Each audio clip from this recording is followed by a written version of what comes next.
Well, ladies and gentlemen, welcome back. We hope you enjoyed lunch. We hope you enjoyed the first part of our event. And now let's go for the second part, okay? Before we start, I would like to give you 2 pieces of advice. If you have any lost item, you can search for them at the luggage store, okay? It's located on the 2nd floor.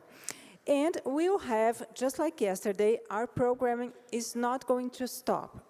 However, from 4:30 to 5 p.m., we'll have food and beverage outside the room.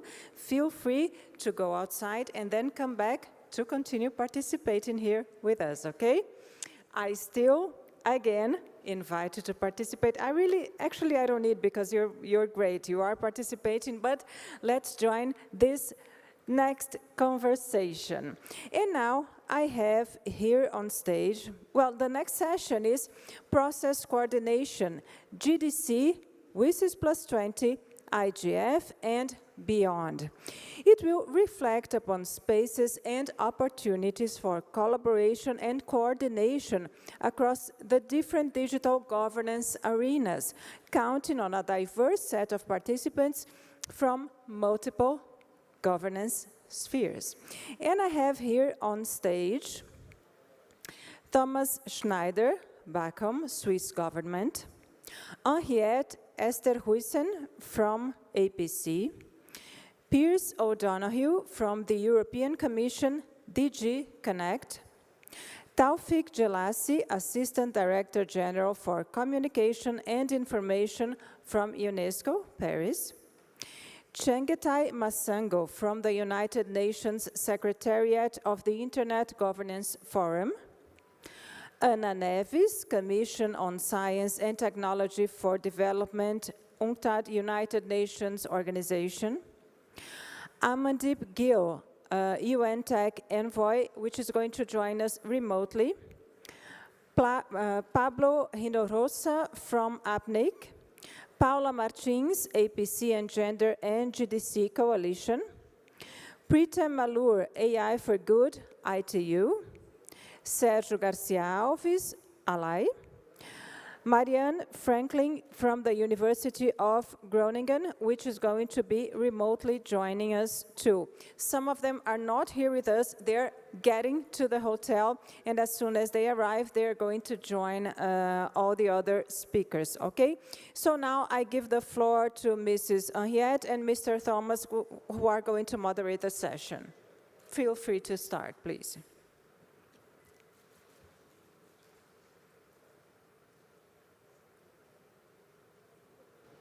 Obrigado. Okay. Hello, everyone. I'm Thomas from the Swiss government, and I'm very happy to be here. Thanks to our Brazilian friends for organizing this. This session is slightly different in the sense that it's not directly related, or it's not working on the text or the outcome document directly. In fact, the Age-like people are working hard this very moment on the document. But it is, the purpose of this session is to reflect upon spaces and opportunities for collaboration and coordination across different digital governance arenas, institutions, processes, counting on a diverse set of participants from multiple governance spheres. And as we know, numerous initiatives and processes have emerged to address the broad diversity of issues raised by the digital resolution. And there's some duplication, there's still some silos, still some work in parallel, and there's a general sense that more coordination or cooperation is of course always difficult because everyone wants to coordinate and nobody wants to be coordinated. There should be more coherence in the system. And many of the discussions that we're currently having on the GDC and the institution of the Tech Envoy Office actually goes back to the IGF 2017 that was held in Geneva, where the theme in Geneva was how to find a new way of digital cooperation, how to develop digital cooperation. Out of this discussion emerged the high-level panel on digital cooperation that was set up by the UN Secretary General. Out of this emerged the roadmap on digital cooperation, out of which then one of the results is the Office of the Tech Envoy, and is the discussion that we continue to have, including the one on the GDC, and then of course on the bigger framework on the WSIS +20. So this is, we're trying to sense a little bit, and how can we cooperate better, to put it simply. And now I hand over to my dear friend Henriette to give you a little bit of info about the format that we are supposed to. Thank you, Ambassador Schneider. He wasn't an ambassador when I first Continue met him. to call me Thomas. So I enjoy saying that, Ambassador Schneider. The format of the session will be that we have these two panels. The first panel is made up of representatives from those international organizations that you've heard of a lot, the IGF, the Office of the Envoy of Technology, Commission for Science Technology for Development, the International Telecommunications Union. And we'll ask them some questions about their mandate, how they see their mandate, and going forward, how they see themselves benefiting from the outcomes of NETmundial+10. We'll then have a segment in the middle for participation from you, from the audience, and from the online participants. And then we go to a second panel, which is made up of representatives from organizations from the different stakeholder groups. And we look forward to them actually also asking some challenging questions, reflecting on what the international organization said. And we'll start with you, UNESCO. Sorry, I forgot to mention you, Taufik. And then hopefully we can finish the session with a round of final reflections from those organizations. Keep in mind that some of our panelists will have to leave. They won't be able to stay for the entire session. So Thomas, can you start us off with what the first two questions will be that we're asking our international organization participants? Thank you, Henriette. We try to keep it simple and formulate just two very simple questions that should be very easy for everyone to answer. The first one is, and they have 3 minutes to answer the question, so they have to speak extremely fast because they have a lot to say, of course, as we all know. So the first one is, based on your mandate, how do you see your organization's role in coordinating, or better, facilitating collaboration among institutions, processes, and stakeholders? And the second one is building on that. How are you currently using in your institution, with your mandate, the multi-stakeholder approach? And how could the NETmundial principles that will come out of this meeting help you to create a level playing field for all voices to be heard? This is the question that we would like you to share your experience with, and we would start with the Assistant Director General for Communication and Information of UNESCO. Taufik, please go ahead. Thank you, Thomas. Very pleased to join you for this panel. To answer your question regarding the mandate of UNESCO and how we go about coordinating collaboration among stakeholders, let me remind maybe some attendees about the mission of UNESCO, which was set out 80 years ago, 1945, which is to build peace in the minds of men and women. To build peace in the minds of men and women. People say, how do you do that? Well, we do that through education, sciences, culture, information, and communication. Because we believe that, among others, cultural and educational programs contribute to building peace in the minds of men and women.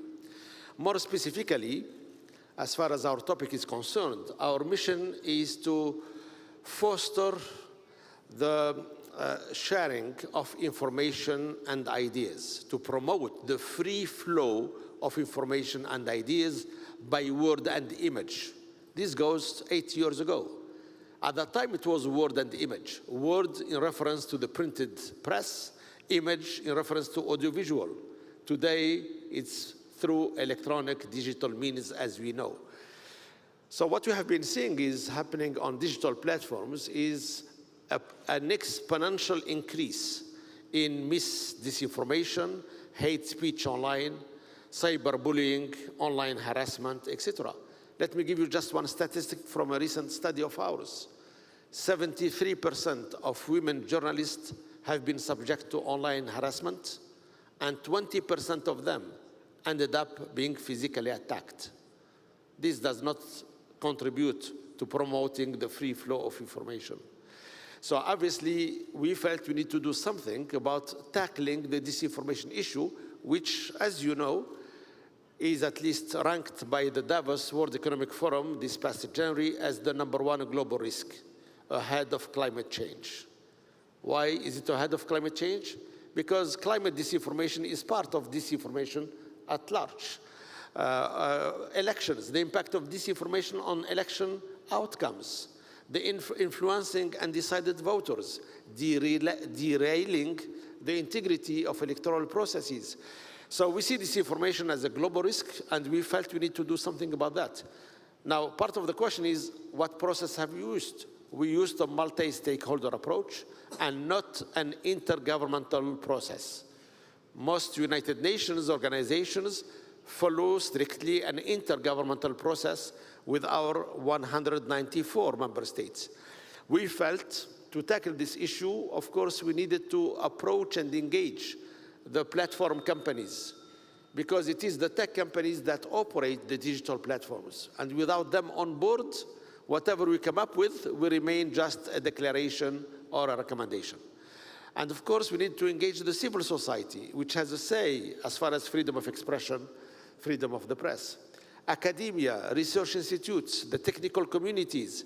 So we followed an inclusive multi-stakeholder approach. This project took 2 years, culminated last November with the publication of the UNESCO guidelines for the governance of digital platforms. I say it's a guidelines, it's a guidance. It's not a convention, it's not a recommendation, it's not legally binding. But this is meant to help member states, especially from the Global South, who may not have national regulation for digital platforms. They can use this blueprint to jumpstart their national process.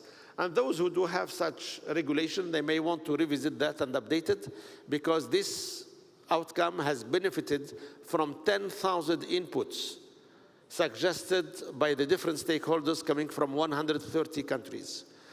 Now we have moved to the pilot implementation of these guidelines, and again through a multi-stakeholder approach, engaging regulators, and we set up a global network of regulators, also engaging civil society, in particular think tanks, research institutions. That's our second meta-network called Internet for Trust Knowledge Network. And this is the process we have been using. So I was told they have only 3 minutes. Maybe I used them, especially talking to Thomas, who is Swiss. So let me stop here. Thank you very much, Tawfik. And representing Switzerland in a number of UNESCO processes, I can confirm that you have a very long tradition of integrating stakeholders' experience into your work. Now we have confirmation that we do have Amandeep connected to us online, so let me not lose time and go to Amandeep and ask him how, with the mandate of the Tech Envoy and its office, how you use this mandate to bring people to cooperate, to work together across institutions, across silos, and how you're using the multi-stakeholder approach, and how the NETmundial principles could be useful for strengthening your work in this regard. Amandeep, over to you. Thank you, Thomas. It's a pleasure to see you and other colleagues, Henriette and Tawfik and Chengetai, and familiar faces, friendly faces. To answer your question, I think very much in the vein of what Tawfik has said, you see a new dynamism across the UN, because I will not speak about a specific entity, I'll speak about the UN system. You see a new desire to be more multi-stakeholder by design, in consultations, in policy discussions, even in negotiations. So the UN system is pushing the paradigm on bringing different stakeholders together. Just to give you a few examples, across the UN system, you see the preparations for the Global Digital Compact. So very much multi-stakeholder by design. The negotiations have got going. Stakeholders have an opportunity to participate, to influence the process. And the outcome itself, the Secretary General has made it clear that he would like it to be available for endorsement by different stakeholders. The private sector, because it has some of these equities and some of the responsibilities that have not been so sharply defined so far. Civil society, because it keeps us honest and accountable. The tech community, academia. And then if you see some of the current emerging ongoing processes around AI governance, again, you see the multi-stakeholder paradigm very much in operation, the advisory body of the Secretary General on AI, the consultations around that. This is lesson learned, and I think we are building on 20 years of experience going back to the WSIS outcome and the setting up of the Internet Governance Forum to refine how multi-stakeholder approaches are actually implemented. I see now a huge opportunity to take the paradigm to the next level, to strengthen the IGF, strengthen the follow-up to the WSIS outcomes, which remain a key guiding light for all of us. And this is with the Global Digital Compact. I think if you look at, in a sense, the IGF, the WSIS, and the GDC, I see alignment in terms of principles, in terms of approaches. I also see opportunities to strengthen the role of the IGF with regard to some of the objectives that are there in the co-facilitators' zero draft of the GDC. I see opportunities to strengthen other multi-stakeholder follow-up to WSIS.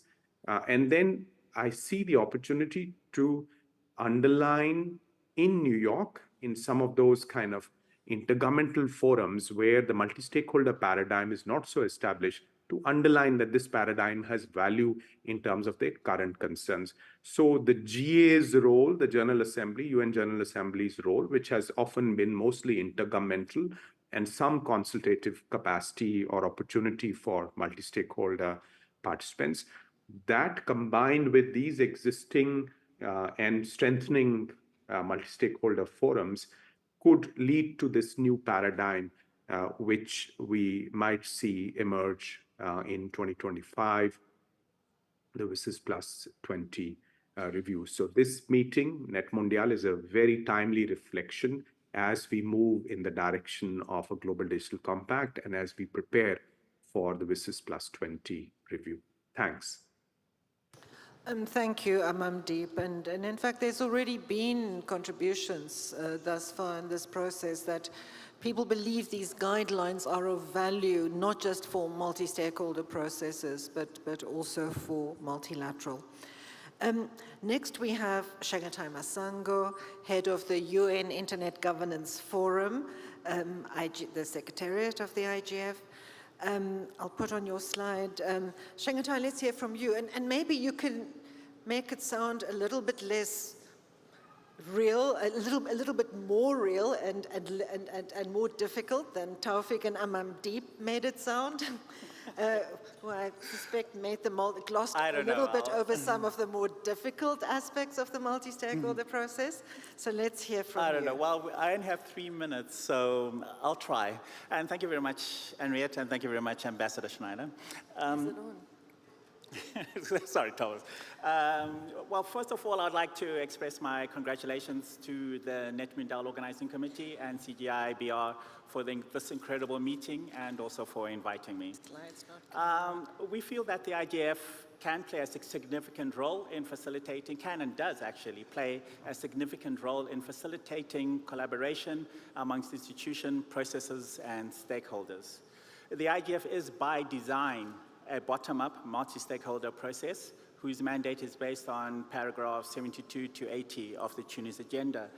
The most often quoted part of the IGF, just the first slide, is, of course, 72A, which is the idea is to discuss public policy issues related to key elements of internet governance in order to foster the sustainability, robustness, security, stability, and development of the internet. But the mandate does actually go deeper and calls upon the IGF to facilitate discourse between different bodies and cross-cutting international public policy regarding the internet.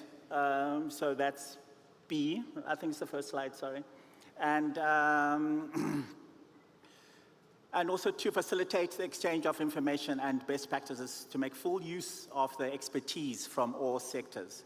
So as we can see that collaboration and facilitation is heavily in the mandate of the IGF. And we do all this through our annual meetings and also the intersessional activities. WIS's values and the SDGs also guide our vision for good internet or digital governance, and we will also continue to support their application and implementation.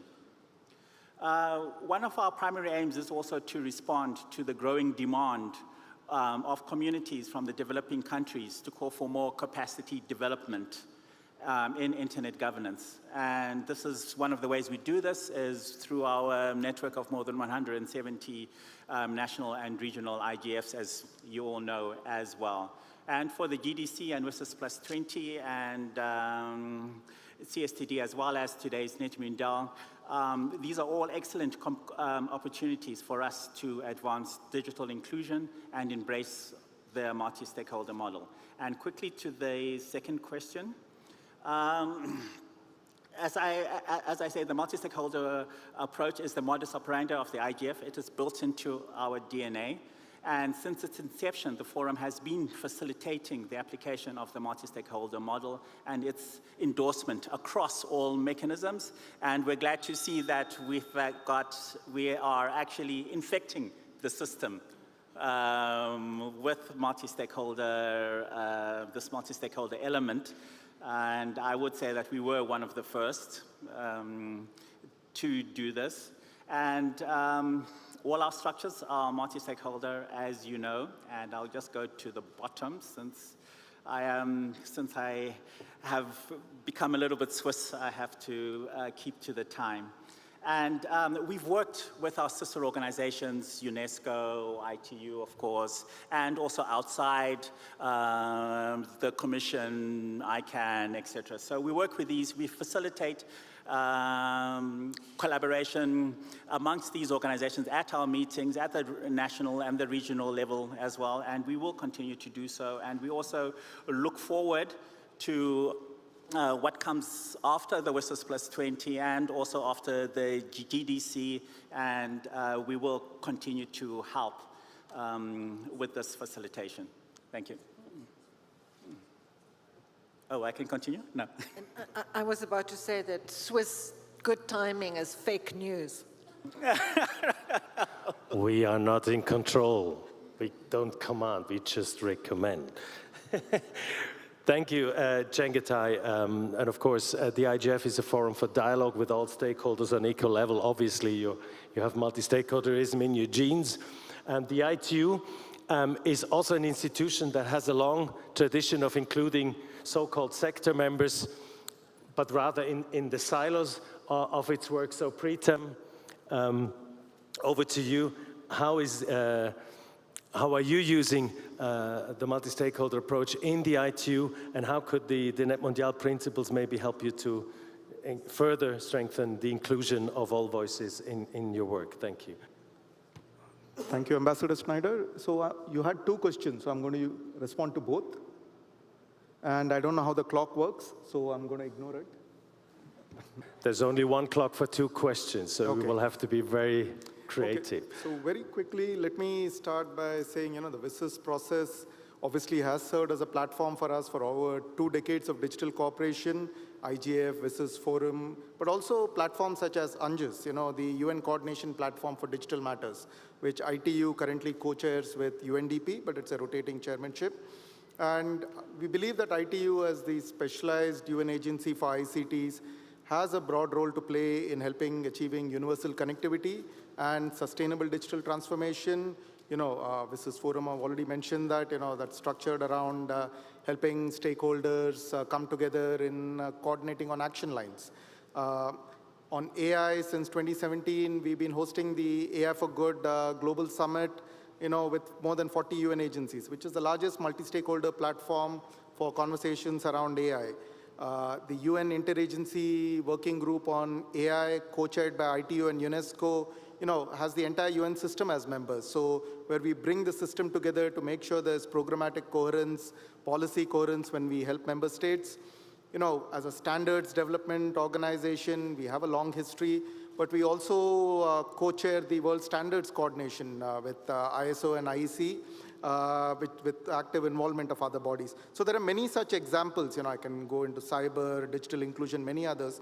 But the key point here is, much, if not all of ITU's mandate and the coordination mechanisms that I just told you about, we derive it from the WSIS outcome documents, including the action line facilitator's role, because we believe it's a robust framework and that continues to be relevant in all these emerging technologies. And with the review process that is coming up with the GDC, we hope that helps us put it in the context of other new and technologies, emerging technologies of today. Now to the second part of multi-stakeholderism, where I'll be very quick. As Ambassador Schneider mentioned, ITU's membership has not only 193 member states, but more than 1,000 private sector entities, academic organizations, SMEs, civil society members. We firmly believe in the multi-stakeholder model. There's a large community of stakeholders out there working hard to make this digital ecosystem what it is. And we believe we are an important stakeholder in this ecosystem and an active voice in this community. And we provide many opportunities for stakeholders to come together to discuss the challenges that the digital sector faces. I mentioned the WSIS Forum, the AI for Good. We also hold many public consultations. So this is just a snapshot. But let me make one key point. As many of you are internet governance old-timers, I was also here at NETmundial 2014, so I also count myself as an old-timer. If you remember the days of 2008, 2000 to 2012, 13, Wicket and all that, ITU was regularly called out as being non-inclusive, closed. And having spent these 15 years at the ITU, I can see a complete evolution in the, thank you very much, I'll take one more minute. I've seen a complete evolution in the organization, now embracing this multi-stakeholder ethos, in our processes, in our platforms, in our partnerships. And with the current Secretary General, I can say this commitment is bulletproof. Credit for this goes to frameworks such as WSIS, such as NETmundial, such as the multi-stakeholder community that constantly keeps challenging us. So, this is a testament to the fact that you don't need to invent new mechanisms when you can have existing ones that can evolve to meet new challenges and new realities. So that's it for me. Thank you.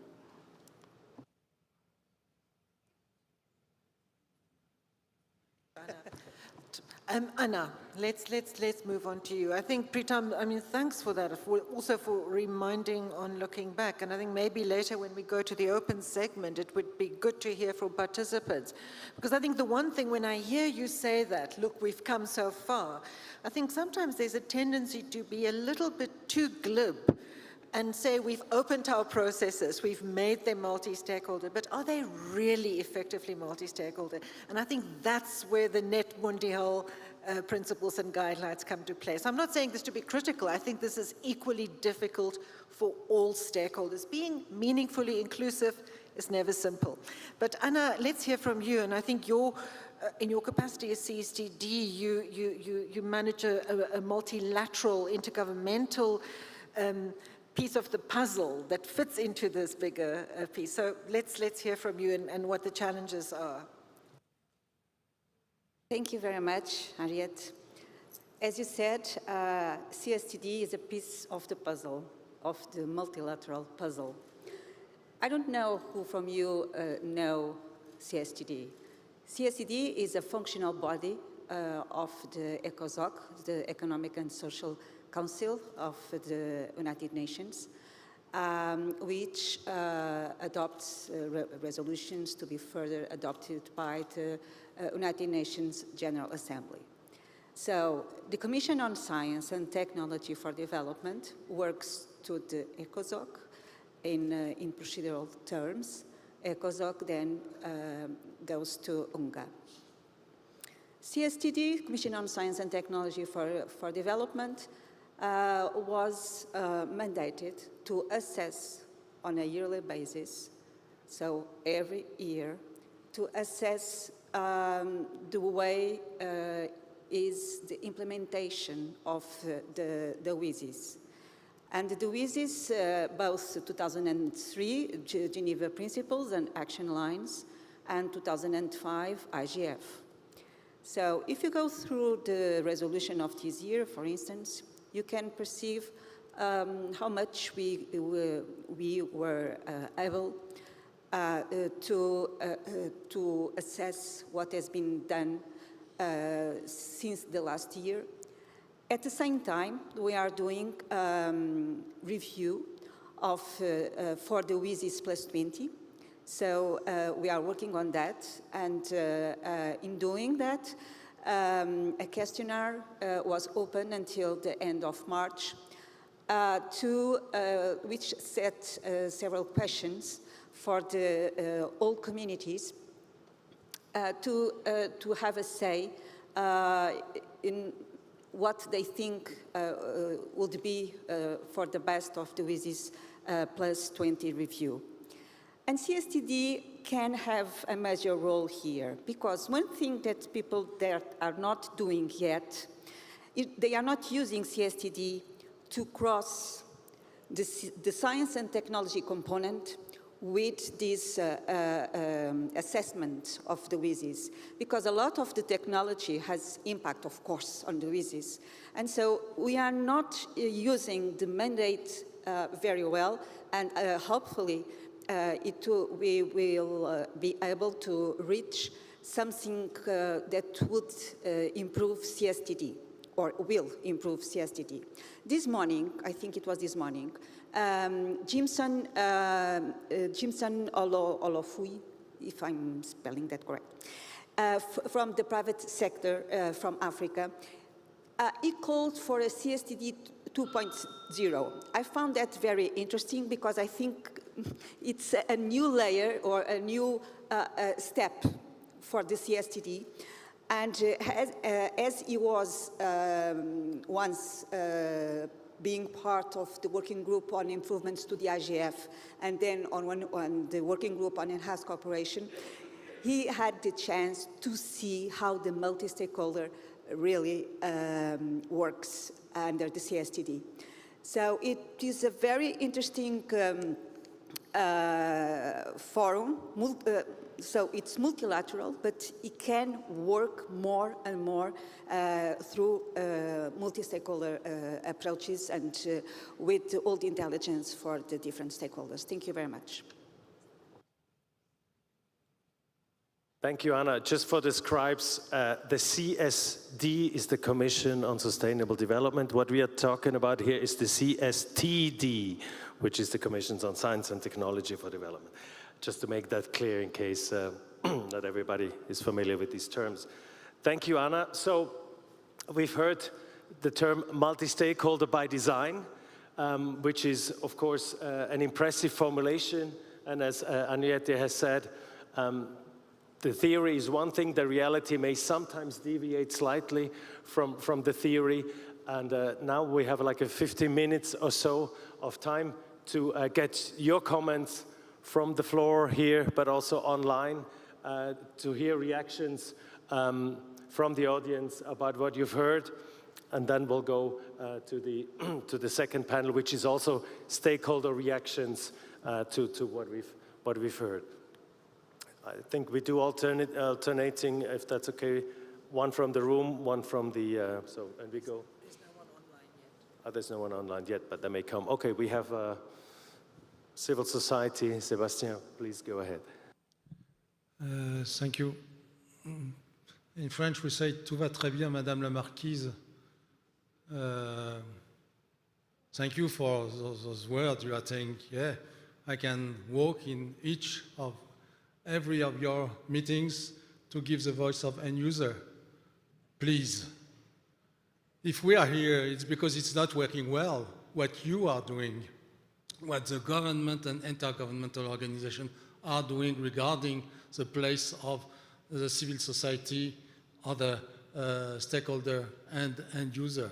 Therefore, you can tell us a story, but please, we are here to talk the truth, not to hear a good story. Therefore, I hope that the document we will have settled together in this meeting, you will apply in your organization, and you will use it to helping us, civil society, end user, and other stakeholder group to participate to the different issue you are tackling.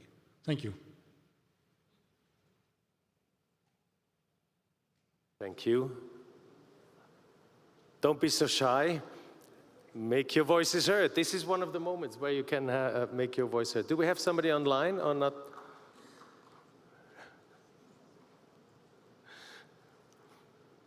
Okay. Thank you, Bertrand. Thank you. We love you. Let's get the usual suspect. Okay. I want to be very positive here because there has been evolution. And at the same time, there are things that are still stuck. I mentioned in a previous session the amazing comment by the UK delegate about one of the ITU working groups. And I reminded people that in 2006, the problem of the opening up of this group was already there, and that it is still a problem today. And here I want to give credit to a lot of the people in the secretariats of international organizations. Because from the 20 years that I've spent in this environment, I know that internally, they are sometimes frustrated by the lack of willingness of government to really work together. And there is a capacity, because of the decision-making rules, to block. And we see this vetocracy functioning not only in the Security Council, but at each council in each governmental, intergovernmental organization. And I find it striking that, indeed, if I take the ITU, and God knows that there has been battles between ICANN and the ITU, there is a real stark difference between a lot of the initiatives. It can be the AI for Good, it can be the WSIS Forum, it can be a lot of things where you're trying to open things, and on a very concrete case like the one that was mentioned, there still is blocking internally. And there are governments for whom the very term multi-stakeholder is unacceptable, and I want only mention that it apparently is the case of the next host of the IGF. And any other comments? I think keep in mind that the purpose of this panel is to look at coordination between processes. And maybe just to throw a question, and if not just to the floor, to the panelists as well. Does using the multi-stakeholder approach make that coordination between different processes easier, or does it make it more difficult? If any of the panelists want to respond, or there's you have an online question. Please go ahead. Thank you. We have an online question from Timothy Charles. He's from the technical community. And what he's asking is, given the evolving nature of digital transformation, how can internet governance frameworks ensure that humanitarian ICTs will maintain absolute priority? And what mechanisms are needed to protect these applications from competing uses, and what responsibilities do the stakeholders you represent have in upholding this focus? Thanks for that question. I see you want to respond to that, Chengetai. To your first question, to the one before. Go ahead. I just wanted to respond to your question about does it make collaboration easier? Well, I don't think it's not the ease of it as such, but it's the results. Does it make the results of it better, more impactful? And I think it does. Does it make it easier? Well, yeah. Thank you, Chengetai, for this honest answer. Tawfik, please. Thank you, Thomas. I will continue with an honest answer. The multi-stakeholder approach is definitely harder than following a purely intergovernmental process in an intergovernmental organization like the one I represent. Why? My personal guess, because these international intergovernmental organizations have been used in most of the cases to follow strictly intergovernmental process. Matters have to be debated among member states. Votes take place among member states. So the minute you open up and you say this is multi-stakeholder, you have a seat, you, the member states, but others have equal seats for equal participation, or they have seats for participation, to speak up and to speak out. It's not the dominant process, and therefore sometimes you see some pushback, and you have to persevere. This is based on my personal experience. So does it make it easier? It does not. Does it make the result better? Definitely yes, because you have different voices, you take into account different needs of all relevant stakeholders, and that's where you hope to achieve some impact on the ground at the end of the day. Thanks very much, Tawfik. Amandeep, just hang on. We'll come back to you, and Pritam to you as well. We have a few more people in the room. Let's hear from them. Can we start over there, please? Technical community. Oh, sorry, private sector. Thank you, Mark Daresgaard. I have been stating my stakeholder as internet governance consultants, but let me be clearer on that. I consult for small and medium enterprises. And to answer your question more broadly and bring back a question to you, when we say including the private sector, what that's often meant is that a few big companies are in the room and they're stating their piece, usually two governments, so it is a bilateral conflict in which governments say A and they say B.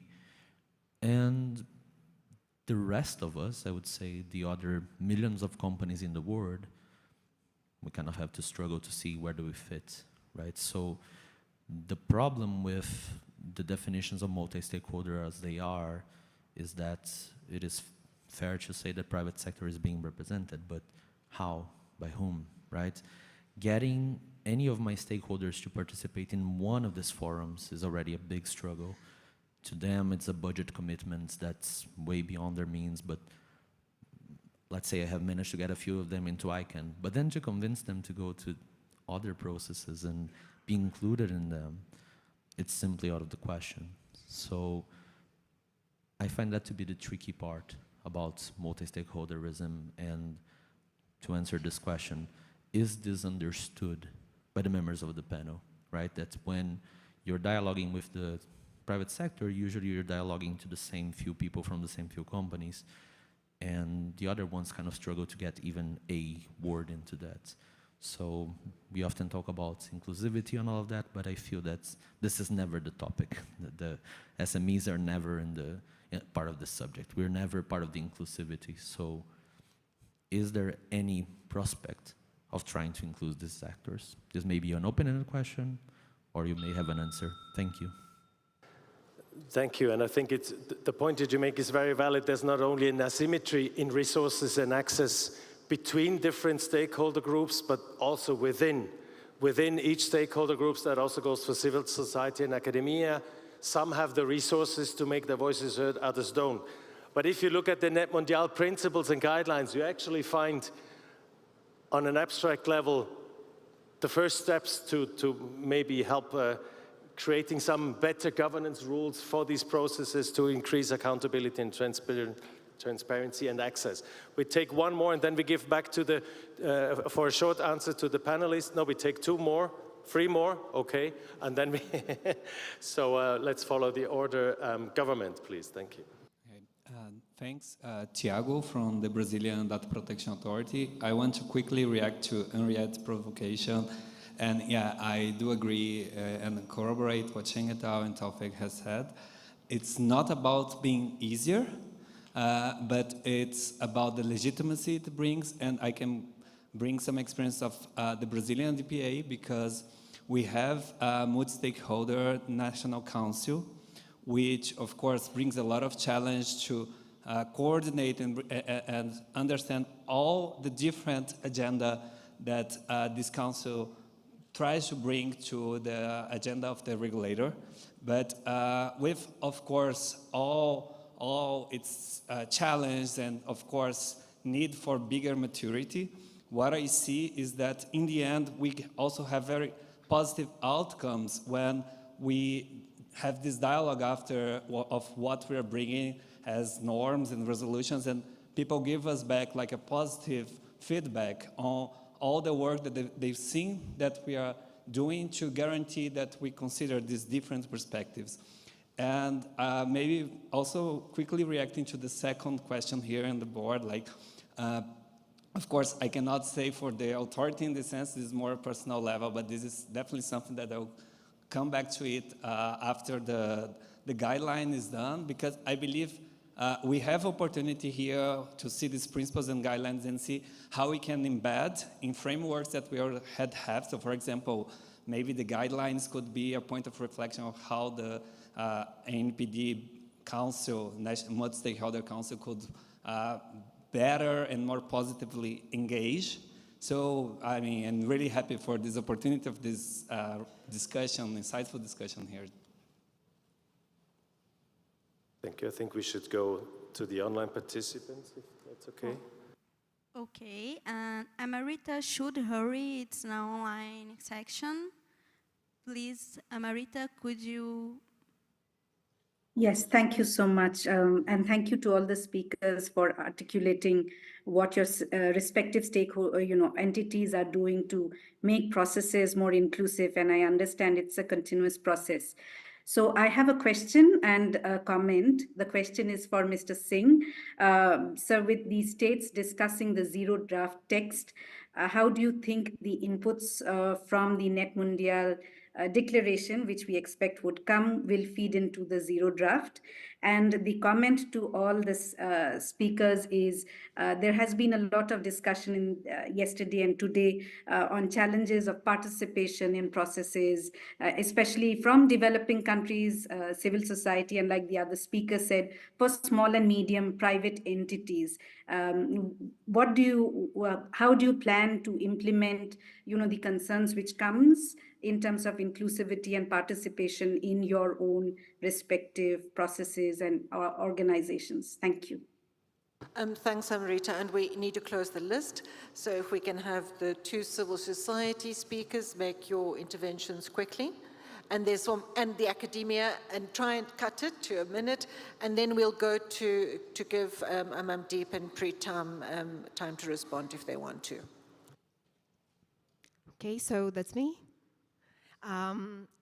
So building on the previous session and on Sebastian's intervention, we have here the question on how you are currently using the multi-stakeholder approach, and how could the NETmundial principles and guideline help you to create a level playing field. I would like to hear from the participants, building on the previous question as well, how do you think that the outcome document can inform, genuinely look to the current processes that each organization that is participating in this discussion, in terms of what we are doing, we are discussing here in terms of diverse participation, inclusive participation, not only the ability to follow the process transparently and speak, but also to have the important stakeholders in the room to listen to and build together solutions, also funding and capacity building abilities and so on. So we've been talking about the challenges of making making what is the outcome document a reality after it ends. And this is also part of each stakeholder here bringing a commitment and endorsing these principles as part of their activities and their action. So it would be interesting to hear how each of you think that, what are the review process or concrete steps that you could do in this sense. Thanks, Viridiana. Academia? Hello, thank you. My question is for the panel, for whoever wants to tackle it. I have a curiosity, indeed. If we can imagine a world where we can't use the word open consultation. We can't use this kind of process. Okay, they are excluded. Okay, so in your experience, if this is our scenario here, what kind of other tools does the multi-stakeholderism offer for your kind of work? What else it can happen in this policy-making process in terms of multi-stakeholderism and in your experience as intergovernmental institutions? And building upon that, if someone can please give us an idea of how have things changed over the last years? Do you feel that your institutions are strengthened, they are weakened? There are many demands from us, from governments, and these kinds of. I'd like to hear more on those two questions, please. Thank you. Thanks. That's a lot. Quickly from you, Carolina. So Carolina from the DNS Research Federation. In connection to the work of your organizations, I think there have been two sort of agreements emerging from the discussions over the last day and a half. One is to avoid duplicative processes and the fact that participation in multilateral processes should be improved. So if I turn those two into questions to your organizations, how do you see your organizations can improve participation of the broader multi-stakeholder community? And what coordination is required among yourselves and with us, the multi-stakeholder community, to reduce duplication of processes that we've been talking about these last couple of days? Thank you. And our final speaker from online. Okay, we have Avery Dorier from the technical community. Avery? Hi, thank you. Thank you very much for recognizing me. I actually wanted to go back and give an answer to Henriette's question. And I was sort of surprised at the sort of negative view on it. I am incredibly excited and enthusiastic about the ability of multi-stakeholder models and the multi-stakeholder approach to affect the work that goes on in the multilateral system.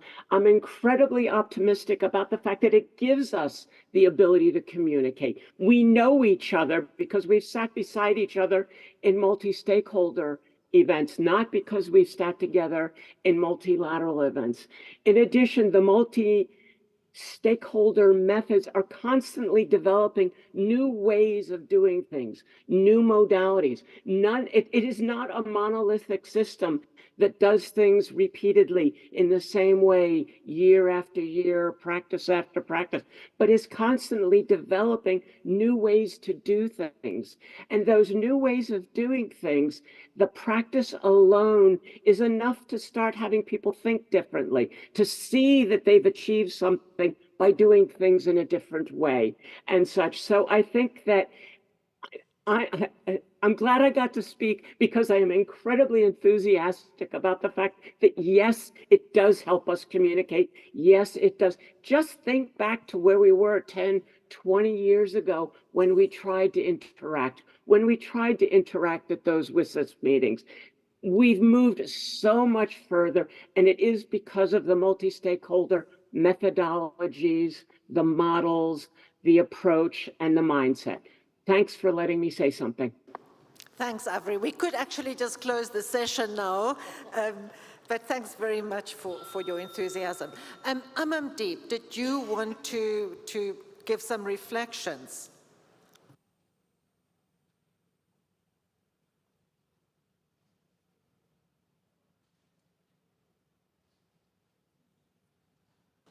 Is Amandeep not online right now? Pritam, do you want to go ahead? And while they bring him back? Yeah, I can go after Pritam. I couldn't unmute myself.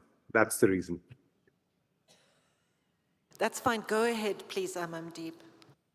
Thank you, Anrete. I want to stay with the very positive, optimistic intervention we just had. I mean, the multi-stakeholder model is strong today because it has evolved. It has been creative. The community has been creative. If we stay stuck, then we stop evolving and we don't meet the needs of the moment. And today, what are the needs of the moment? You just want to focus on some of those critical needs, and one or two interventions from the floor have underlined those. One, we need to be more mindful of the diversity of actors around the world. We need to reinforce diversity. You know, no offense meant, but we often see the same voices, same people in some of these discussions. Can we reflect the incredible diversity of what's happening at the national and the regional level in the entire digital ecosystem in some of these processes? So this is a question that, I even addressed to us in the UN system.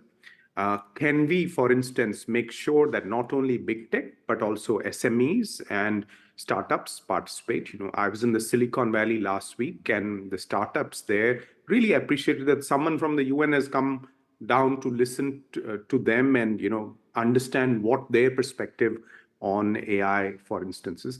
Can we keep developing new tools, new methodologies for multi-stakeholder participation, and not look at multilateral processes, not look at the role of governments as a kind of enemy to battle with, but is there a way in which we can find better interfaces in a very real sense, in a very practical sense? So those are kind of some of the contemporary challenges that we need to kind of look at so that this beautiful paradigm, this amazing community continues to innovate, continues to evolve. So just wanted to throw those thoughts out. I think you will hear as the negotiation, there was a specific question put to me about, how do the co-facilitators, Sweden and Zambia, who are steering the process on the GDC, take into account the NETmundial principles, very powerful. I would say this is just the right time because we're just about to go into the first reading of the draft. There are some good things there in the draft. Across the board, I've talked to many countries, and it's a good starting point. Of course, things can be improved. So it's a good starting point for this to come in. And I do hope that we can all work together. Sometimes it's a question of comfort zones. We get comfortable and we see, the world is moving on. I mean, Thomas, AI in the Council of Europe, AI in EU, AI in all these summits. So there is kind of new forums, new processes, existing mechanisms coming up with new tracks coming out there. Is there a way in which we can handle this dynamic of what's existing, what is useful, and what is the newness that we need in terms of our approaches, in terms of our mechanisms? There's leveraging involved of existing forums and institutions. There's strengthening involved. There's some tweaking of mandates involved. But I think overall there's wisdom involved in striking the right balance between relying on the old and the familiar and bringing in some freshness and some contemporariness to our discussions, both multilateral and multi-stakeholder. Thanks, Amandeep. And thanks for that. I just do have to say that as a non-state actor, I found it very disappointing that whenever with the GDC consultation, the non-state actors were given the opportunity, which we're very grateful to have been given, but there was never a member state in the room listening to us, and other than the co-facilitators. And that felt quite disappointing. Pritam, did you want to add quickly? But I have to ask you to be just 1 minute so we can go to the second panel. Very quickly, I heard some skepticism towards the NGOs moving towards multi-stakeholdism, and that's a valid reaction, but I'll also thank Avri for bringing some optimism here. honestly, no one can say we are fully multi-stakeholder, we are done. It's an evolution when it comes to stakeholder balance, stakeholder engagements. We're all trying, including the IGOs. And so, can I walk into any meeting in the ITU or UNESCO or UNCTAD? Probably not. Not all doors are open, but most doors are actually open now. And we as Secretariat of Organizations have to probably do a much better job in promoting those opportunities. The working group on internet, as an example, we've been, of course, there's a component that is closed, and member states have been trying to open it for years. But we are also holding year-long reach-outs, online, at the IGF, we're going to hold consultations every year at the WSIS forum. So we are opening up opportunities to, provide inputs to the group, and we are trying, So is multi-stakeholderism more difficult than multilateral? That's always true, as ADG Jalasi also said. The negotiations are more difficult, but honestly, when the results come out, those are better, have better buy-in, and there is a certain momentum when it comes to implementation that doesn't exist when you have just a multilateral output. So these were just my key points. Yeah. Thank you very much, Preetam. We would now definitely go to the last bit, which will be taking back on the panel. Sorry for you to have had to wait so long, but the advantage is you can react to whatever has been said before. So again, there's no rose without a thorn, but everything has pros and cons. So the question that we would like to ask you is, given that you were chosen as representing, being one representative of a stakeholder group, from the perspective of your stakeholder group, of your constituency, what has been working well so far in the present incorporation and collaboration among different institutions and stakeholders? And where are the gaps? What are the most urgent gaps? And again, how can the NETmundial outcome help filling these gaps? And we would begin with Pablo Hinojosa from APCINI. Good afternoon, everyone. I'm Pablo. I work for APNIC, the Regional Internet Registry for Asia Pacific. The question for this panel is about gaps and process coordination. Amandeep, the tech envoy, was talking about new paradigms at the UN within multi-stakeholderism. And this triggers me to talk about how to prevent a generational gap in these processes. In APNIC, we have been an active part of the technical community for over 30 years. As an organization, we proudly think of ourselves as part of the WSIS generation, and we're not shy in celebrating the values and opportunities that WSIS has brought to us.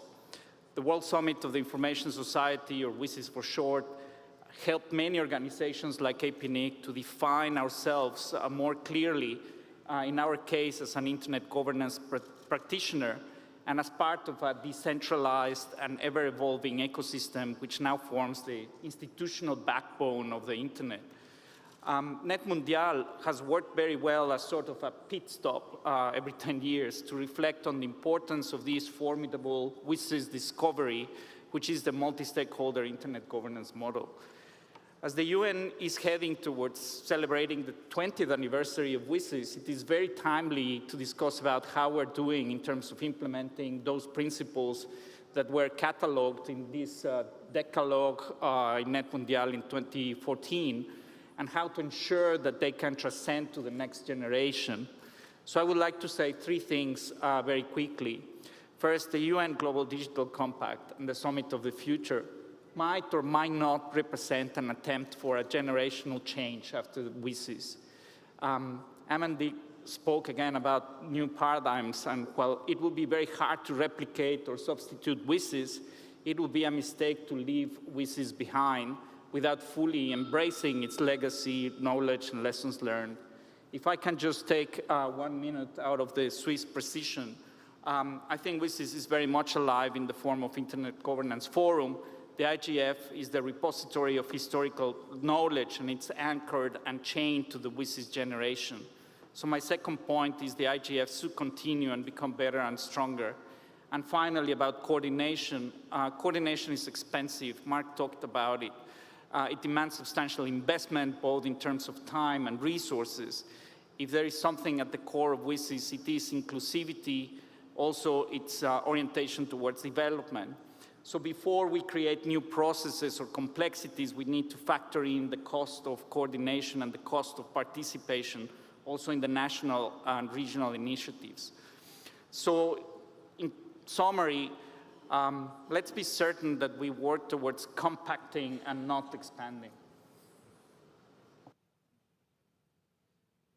Thank you. I like the last bit, very good. That makes a lot of sense. Now, Piers, as a representative, an experienced representative from a supranational government, what is your view on what we've heard in this session? Thank you, Piers. Thank you very much, but also what we've heard over the last day and a half. So, starting with the substance, obviously, we have the ability to address challenging tech and policy issues from a multi-stakeholder perspective, which means a multi-perspective, seeing all sides of the problem and different views and approaches. And some very meaningful advice, but also simply work has been done in the past on that. On the process also, and we see this in NETmundial and we see it in IGF, is the actual ability to be self-critical and the willingness and ability to actually improve on weaknesses in order to make the process relevant. And the third point, speaking from a government perspective, is of course the fact that the way it is structured allows governments as a stakeholder to understand and actually benefit from the expertise and inputs. But on the gaps, the first is really, it's the flip side of what I've just said. It is the inability in some cases of international organizations, multilateral bodies, and even governments at times to actually benefit from, to receive that input from the multi-stakeholder process. And that's been a key issue that we've been addressing in the day and a half here so far, and hopefully will be reflected strongly in the outcome document. A second point, let's be very frank, it's the time it takes. It's literally the ability in what is a rapidly moving technology world to have the input on time to impact on perhaps regulatory decisions. And then lastly, the gap is the tendency to create a new forum. It's to see a gap when there isn't one. In other words, oh, we have this new technology, we have to create another forum, another body, another mechanism. So those are issues which we need to address. I see that, how do we do it? First of all, we continue this process. We make the multi-stakeholder mechanism relevant. We update it regularly. And we insist that the findings, for example, the outcome from NETmundial, is fed into the GDC and into other multilateral processes. That NETmundial input, the GDC input, is critical for the setting the future. We should also specifically address and see how we can work towards improving the multi-stakeholder involvement in the WSIS process, including the CSTD. And then lastly, a government perspective again, it is not a small issue, is that of funding. We have a responsibility to ensure the funding.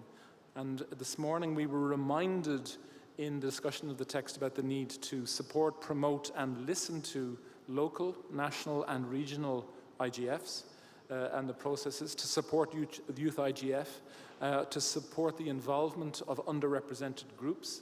And that should be written into the UN Charter as far as I'm concerned, but certainly we can write it into our own rules of procedure so that we will have that issue addressed. For example, the problem of SME representativeness that was also addressed, where we should have structures to improve on that. But I would say we need to be positive, as one of the speakers said, and thank you for the opportunity to express those opinions. Thank you, Piers, for these insights. The next participant is online. It's Marianne Franklin from the University of Groningen, whatever you call it, in the Netherlands. Happy to see you again, at least virtually, Marianne. The floor is yours. Thank you very much, everyone. I'm here in two capacities. I'm an academic. Internet governance and all these terms we've been talking about has been one of my research domains for over 2 decades, which is scary. But I also have an affiliation to the Internet Rights and Principles Coalition, who are the home base for the Charter of Human Rights and Principles for the Internet, which many of you know. And I have up behind me the Brazilian version of our Charter booklet. So we're always encouraged as a dynamic coalition, which is based at the Internet Governance Forum, to see the work continuing. But I'm here as an academic, so academics hold many hats and we cross many stakeholder paths. So the thing to realize is that internet governance, multi-stakeholderism, you name it, is now an object of research, an object of critical research, an object of quantitative research, qualitative research. But the gap is that most of our students, the so-called Generation Z, know nothing about what we're talking about today. They experience and access online content, they understand some of the hazards, but they are completely disconnected from some of these processes that need to be done at what is actually quite a high level.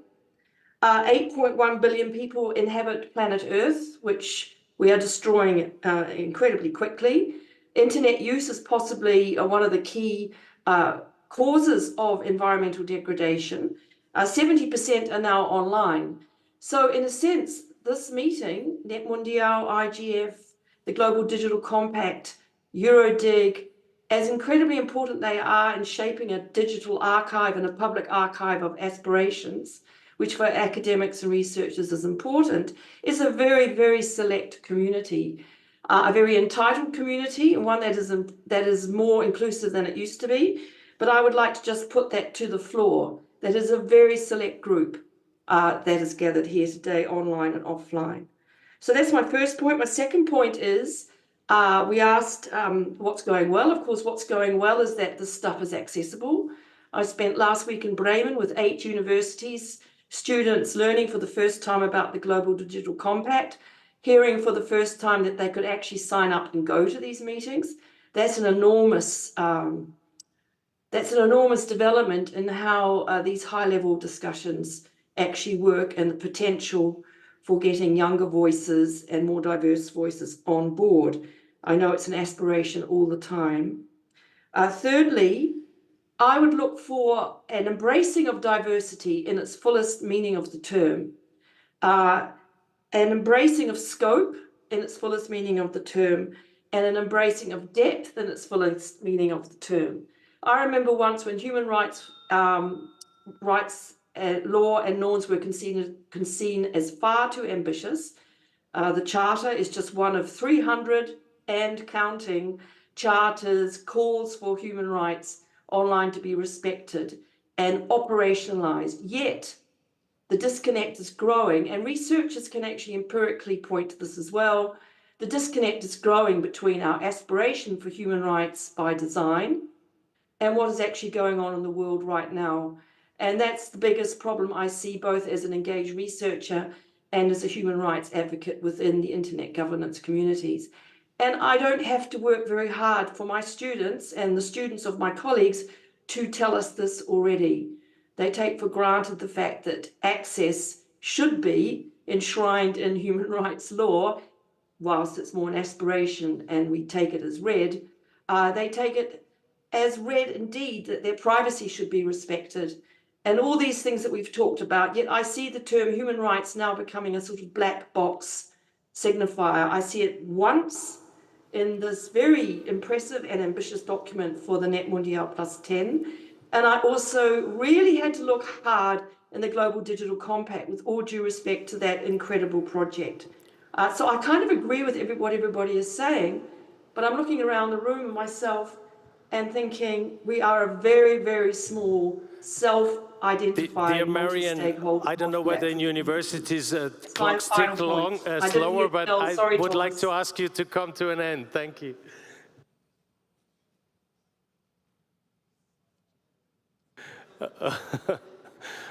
Okay, thank you very much, Marian. We move to the next one. We have a civil society and a private sector voice left. So Paula Martins from the Association of Progressive Communications. Thank you.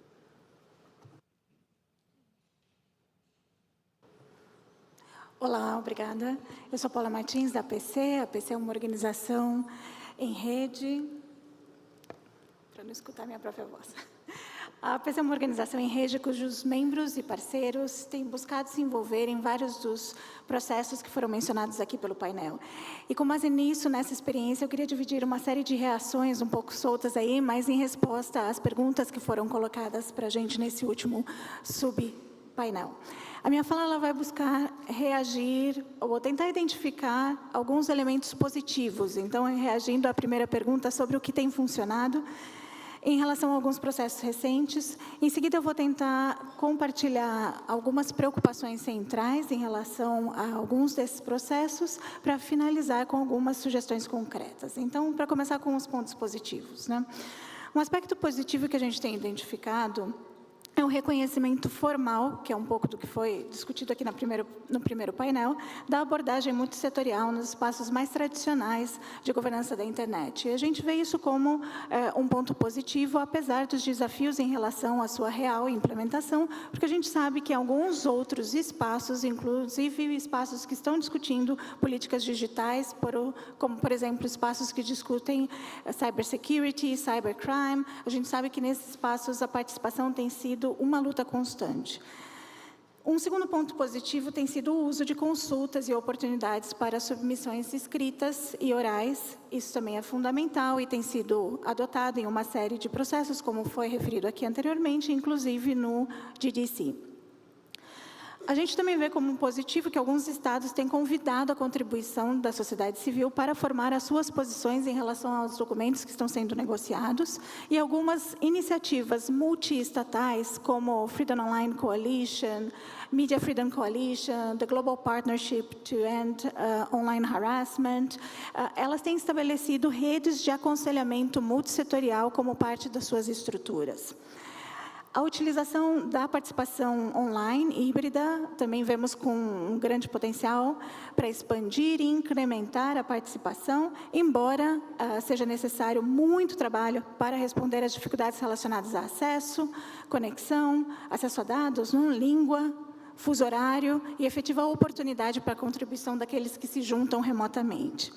Em alguns espaços, houve um pequeno aumento na participação de organizações da maioria global, não sem imensos desafios relacionados, por exemplo, à questão dos vistos, aos custos e etc.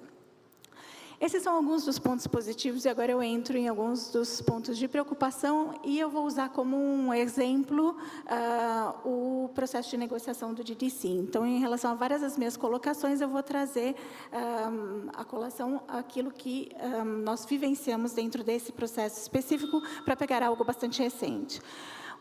O pouco progresso que a gente tem visto em relação ao multissetorialismo, ele tem estado principalmente relacionado com o engajamento multissetorial, uma contribuição aqui, uma contribuição ali, com pouco progresso na efetiva governança multissetorial.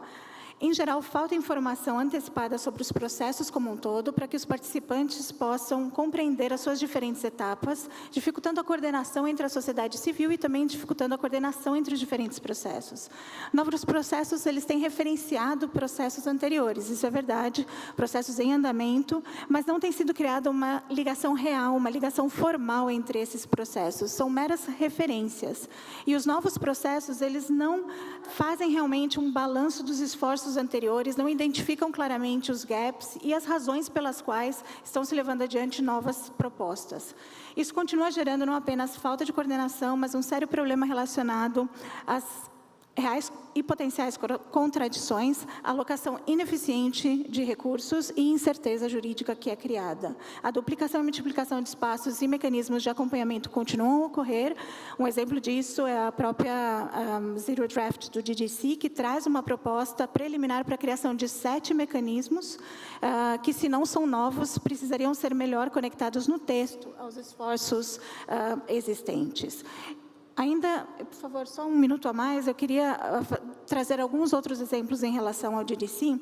A Zero Draft, ela dá muito pouca atenção ao impacto diferenciado da tecnologia nos grupos marginalizados. Isso tem sido uma constante em vários dos processos.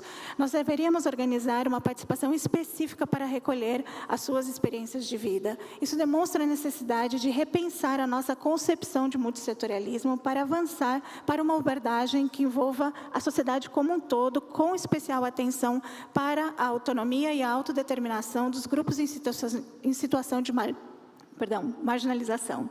Ainda em relação ao GDC, a gente viu que... Paula, can you come to an end, please? The last one. So, very important principles entered the GDC as standalone principles, como, por exemplo, direitos humanos, gênero, sustentabilidade ambiental, inclusão e multissetorialidade, mas esses princípios eles não foram refletidos depois no resto do texto, naquelas seções que falam sobre as ações e compromissos. Então, essa falta de integração também é uma representação do que a gente costuma ver em vários dos processos internacionais. Obrigada. Thank you. And last but not least, the private sector voice, Sergio Garcia Alves from ALAI, the Latin American Internet Association, which is an industry association. Thank you very much. Thank you, moderator. So on behalf of ALAI and the private sector, I would like to congratulate the organizers of NETmundial+10 and thank this forum for the opportunity to emphasize the strategic importance of integrating multi-stakeholder principles into the evolution of digital governance processes. Addressing the first question, private sector acknowledges the significant progress made in fostering collaboration between different processes, institutions, and stakeholders. Platforms like the IGF have provided valuable opportunities for dialogue and exchange, and that is why it shall continue to improve. We still need to promote, though, more balanced representation and provide the IGF with resources to facilitate meaningful participation, particularly for smaller enterprises and marginalized communities in order to fulfill its mandate. Mark, we're hearing you. Fragmented initiatives often result in duplicated efforts in policy development complexities, which ultimately raise costs for everyone involved. In sum, it makes the participation in different forums more difficult, especially for stakeholders from the global south. As per the second question, we shall prioritize actions to improve our processes without unnecessary duplication, nor adding complexity or creating new mechanisms. That is why strengthening and supporting existing frameworks like the IGF is essential. By strengthening its mandate, providing increasing funds, and leveraging the principles outlined by NETmundial+10, by NETmundial guidelines, we can enhance the effectiveness of multi-stakeholder collaboration in digital governance.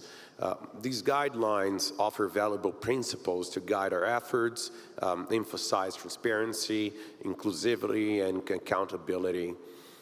Hence, it's imperative for the Global Digital Compact to incorporate these guidelines and acknowledge the importance of multi-stakeholder model in addressing both current and future challenges.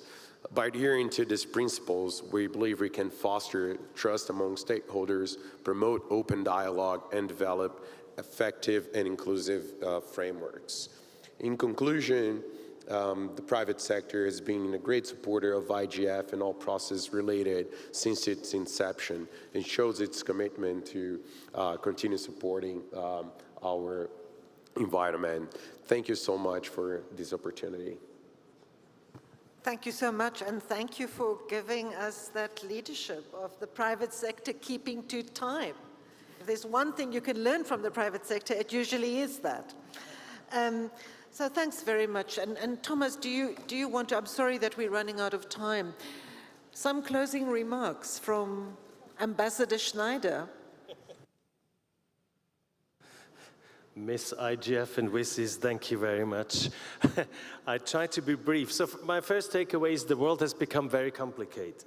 It's, in old times, we knew that the ITU was responsible for infrastructure, UNESCO was responsible for things like content and media, and now we have things like AI and data that basically make the whole logic explode of the 20th century world. And then the governments do, in addition, have to talk and listen to other stakeholders, which actually makes it even more complicated. But it seems that we all agree that it's worth the hassle of listening to each other because we think that the results in the end get better, and also it may be easier to implement it if the results are actually shared and supported by all stakeholders. We've also heard that many people think there are improvements compared to how things were 20 years ago and so on and so forth.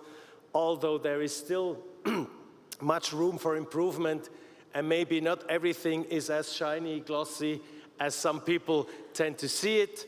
Of course, because it is complex, I think it also, in the end, it comes down to personal convictions of people working in secretariats or working for governments or other stakeholders.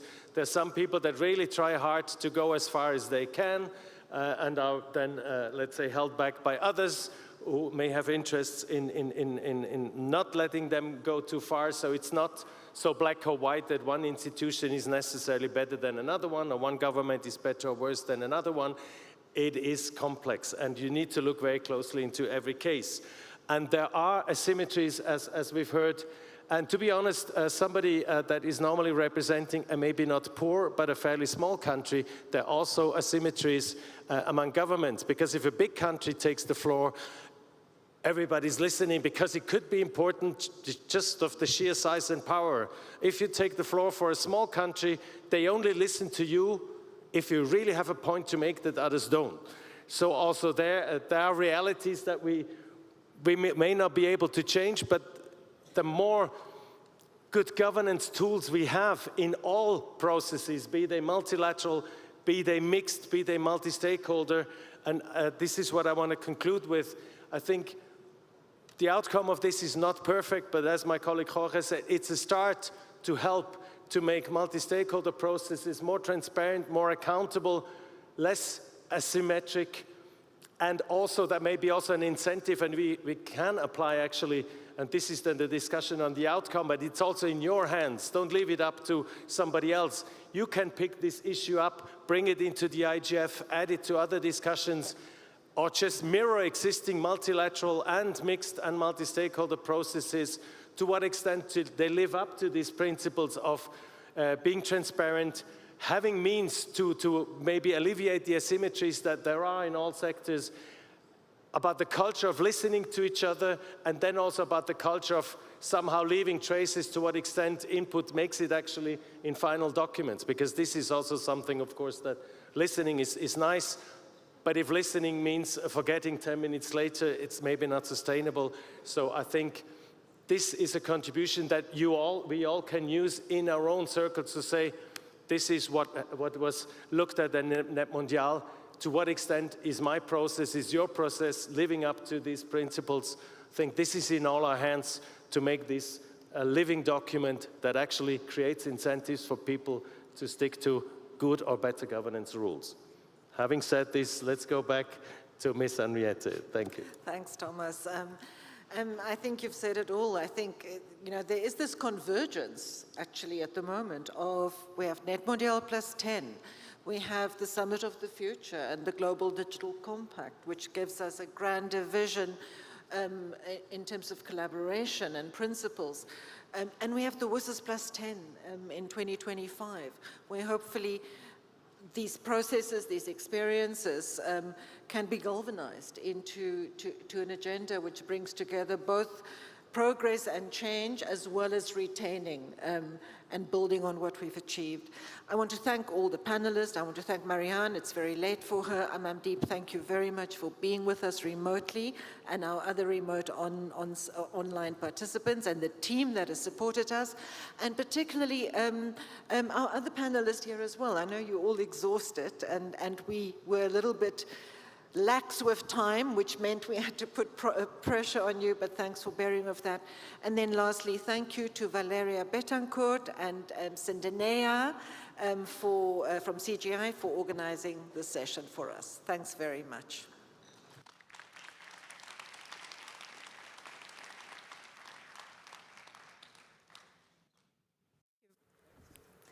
Thank you very much to all the panelists for such a great session. Well, I said we were not going to go out for coffee break, but we are going to coffee break, okay? We'll have 30 minutes and then we'll come back with the open microphone session. So enjoy the coffee break and see you in 30 minutes, okay? Thanks.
Okay, ladies and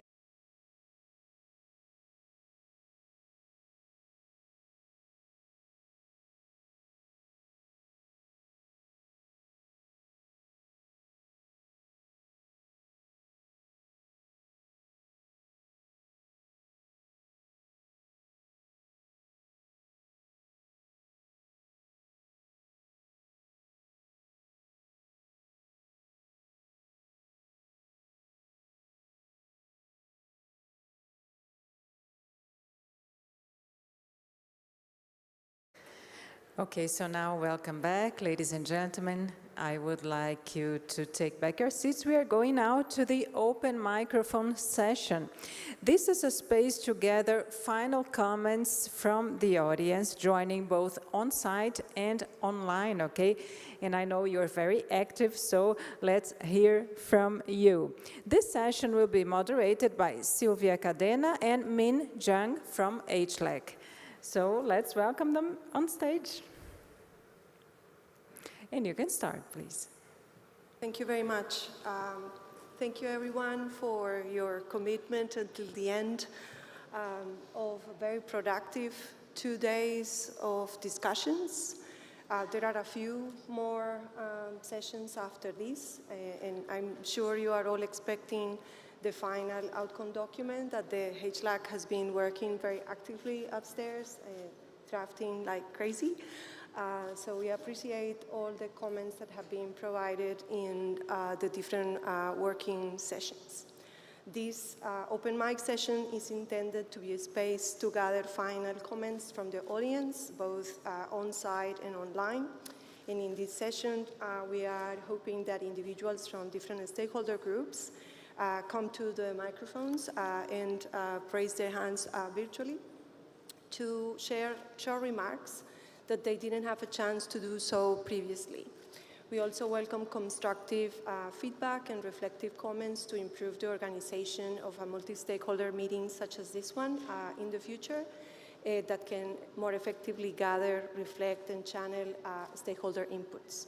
If you wish to provide a final thought that we can take home, now is the time and the opportunity to share. And I pass on to my colleague, Min.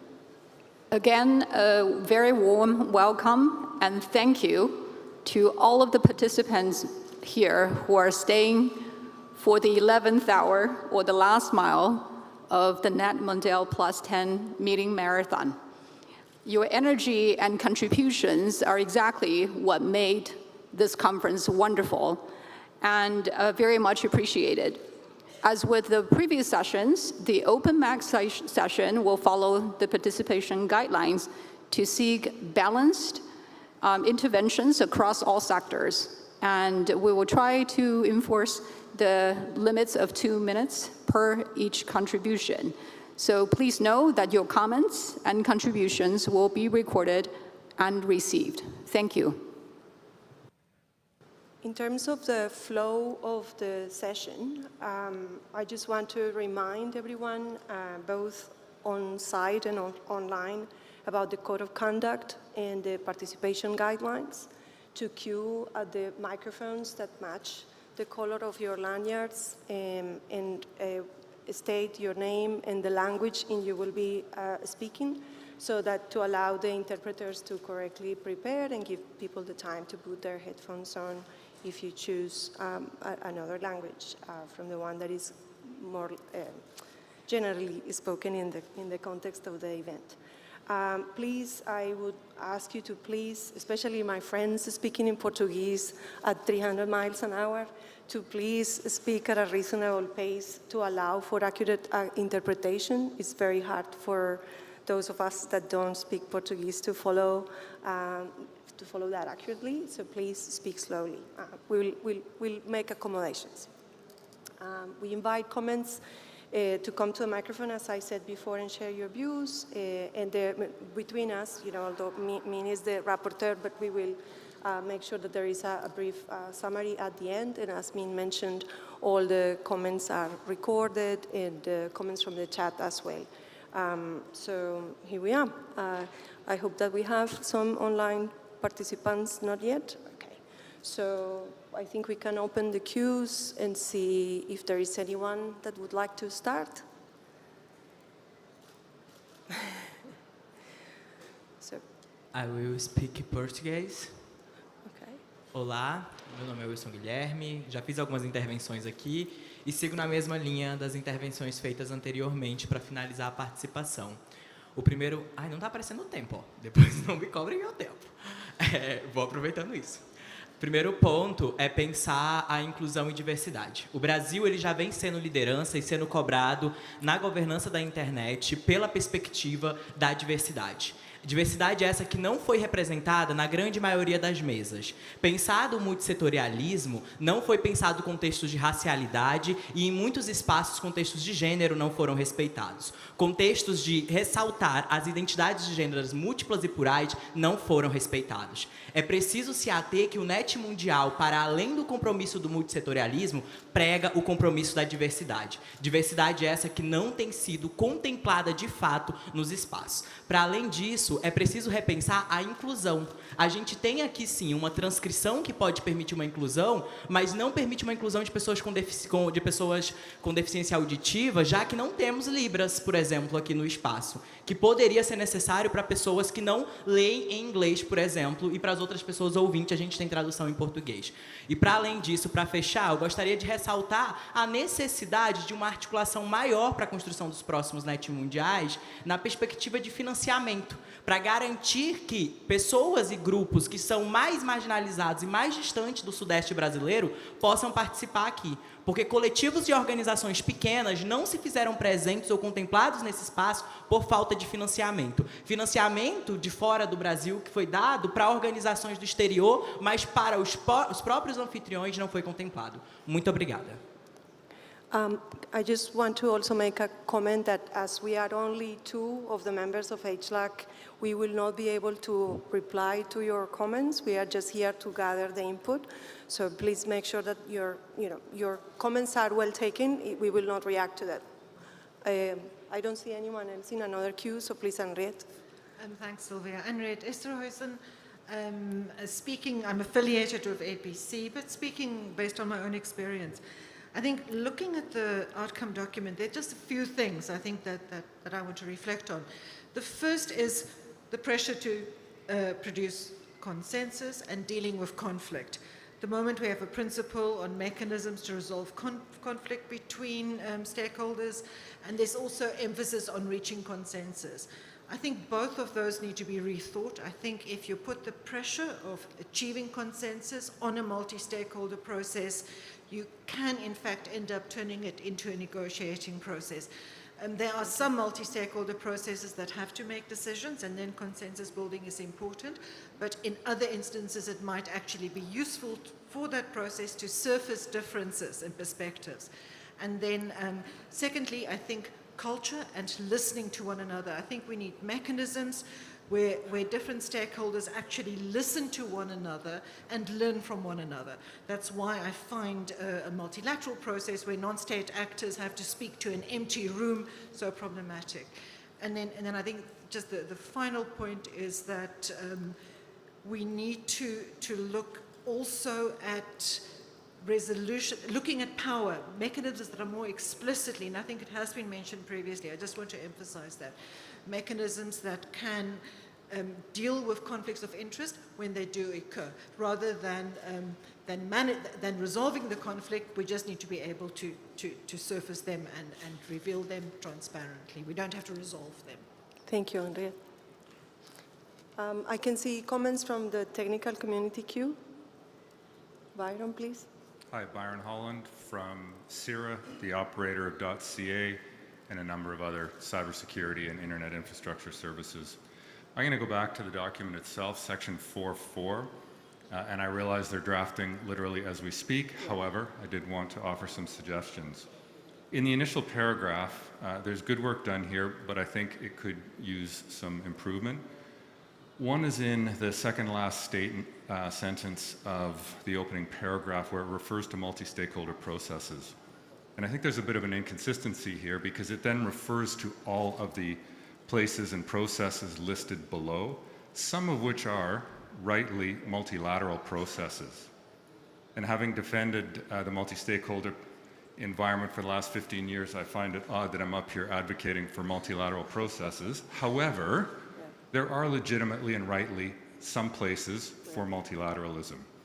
So I think that there should be something that says, or after multi-stakeholder processes, where appropriate, I think would be an important distinction.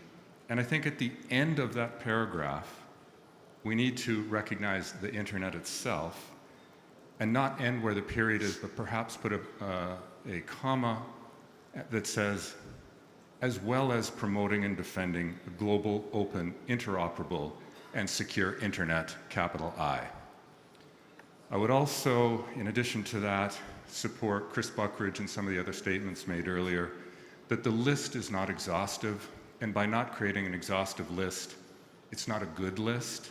Perhaps it should be in an appendix, and perhaps it should also recognize that it's environments like these, but not limited to these, or some such thing. Thank you. Thank you, Ida. We took a couple of comments from civil society, so I'm going to take one more from technical community and go back. So the gentleman from France, I think. Yes, thank you very much. And so Pierre Bonis, AFNIC, the organization that is in charge of .fr. So first of all, obrigado. Thank you very much for the organization of this meeting, the great amount of work, of talent, and dedication to this exercise. And I would just like to say that CGI.br is not only a CCTLD registry, it's much larger than that. But the way this NETmundial is organized today and 10 years before makes all the CCTLD managers proud, I think, and I just want to thank them for that. That's lovely. I think there are still work done, actually, but I would say that at this point, AFNIC is trusting the mechanism of NETmundial and would be happy with the outcome, even if I totally agree, as usual, as what Byron just said for CIRA. We are supportive of this multilateral, multi-stakeholder principles, and we are so supportive of these multi-stakeholder principles at AFNIC that we are looking forward that our governments, or even the EU Commission, that is advocating this principle when it comes to international organization, try to apply it at home when they do regulations, which currently is not exactly the case. And last but not least, we hope that the result of this work and the outcome of this work will be used to invite all of them, all of those people that we didn't hear here for these 2 days. They were not present to join us because we missed some countries, some people, and some stakeholders that were not here. Thank you very much. Going back to civil society, please. Thank you. Good afternoon. I was reflecting on the debate of the last panel, and it put me to reflect on some things that I would like to share. So it's not about the final draft, it's more like a reflection for the community. And it's a bit personal, so bear with me. I swear I have a point. So the first time I had access to the internet by myself, I was 11 years old, and it was 2004 because I was fortunate enough to have a father that was into technology, and I was able to afford a personal computer and a stable internet connection in a town of 6,000 people in Minas Gerais. A decade later, in 2014, I started to study the governance of the internet, but only today, 10 years later, I was actually able to participate in it. For many reasons, I was never able to make the cut for such events. First, it was the language barrier, which you can see, I fixed it. One of the things that drove my curiosity in this field was the promise of a global democracy held from the beginning of the debate about the internet. The digital agora was a term I read somewhere. Since it's my first event, forgive my naivety, But this was a very scarce word in the last today, despite of the overwhelming presence of words like equity, which are great words, by the way. But the internet governance and the multi-stakeholder model, as we know, many here in the day-to-day, through the years, others through documents, was supposed to deliver the framework where this global democracy would be able to flourish. Democracy within the governance and deliver democracy to the world through the internet. So if we ask if something has changed, I'm finished. So if you ask if something has changed, it definitely did. And if it was because of the actions or the lack thereof of the bodies of the internet governance arena, is a question that is not a question. It is a question, but it definitely changed. So my question for everybody here is, or for us to reflect on, which now I include myself as part of this community, looking at the digital world, and we are here debating, the ways that things were done so far put us closer or further away from the promise of democracy and choice. And Thank you. How can we do better? Thank you. Thank you. We have a remote participation intervention, so please. Thank you. We have Dhiraj Rajput from the government sector. Please, Dhiraj. Good afternoon, everyone. I am Dhiraj Rajput, representing Government of India. We would like to sincerely thank the NETmundial committee and appreciate their effort toward this global multi-stakeholder meeting focusing on global challenges for the governance of digital world. The internet and information technology are undoubtedly crucial components of the modern society. However, governing this vital resource remains complex. The dynamic and cross-sectional nature of the internet calls for an evolved governance process, and we are on the path to uncover that vision together. We acknowledge the importance of multi-stakeholder platforms and the commitment of diverse stakeholder community in ensuring the key components of the internet remains open, accessible, safe, secure, and resilient. India actively participated and contributed to the internet governance ecosystem. Evident is engagement with the IGF, ICANN, GDC, and various other regional forums. We recognize and share the concern that addressing similar thematic issues in siloed deliberation lead to fragmented results, whereas having different efforts working together on the same problem can showcase diverse perspectives. We strongly believe it's important to coordinate better between different processes which address similar issues, minimizing duplication of efforts and streamlining output from the diaspora, thereby providing meaningful outcomes. Thank you very much. Thank you. Back to technical community. Thank you. Boa tarde a todos. O ponto que eu queria trazer, ele tem a ver com um questionamento tanto para a mesa quanto para os demais que estão aqui, que acho que vale uma reflexão que talvez não tenha sido refletida ainda aqui nesse evento, que eu gostaria de entender qual a relação da soberania digital e tecnológica com o multissetorialismo, né? A soberania digital pode e costuma ser de cima para baixo, só que a soberania que a gente defende é uma soberania de baixo para cima. Pensar que o multissetorialismo que garanta dentes para os grupos marginalizados tende a tornar pessoas e comunidades mais soberanas no mundo digital, e ser soberano não significa ser isolado. Como a reivindicação a pergunta é, né, como a reivindicação por soberania digital e tecnológica se coloca para termos de uma internet mais inclusiva? Se por um lado temos a defesa de um multissetorialismo que dê conta das demandas reais dos povos do mundo por uma internet que siga os princípios da governança da internet, a soberania digital tecnológica popular visa uma construção que é puxada de baixo para cima com uma atuação presente dos governos através de política pública e investimento que traga autonomia para o seu povo. Seria possível construir um multissetorialismo que se concentre nas demandas dos territórios? Obrigado. Thank you. Back to civil society. Juliana Guerra, on my own capacity.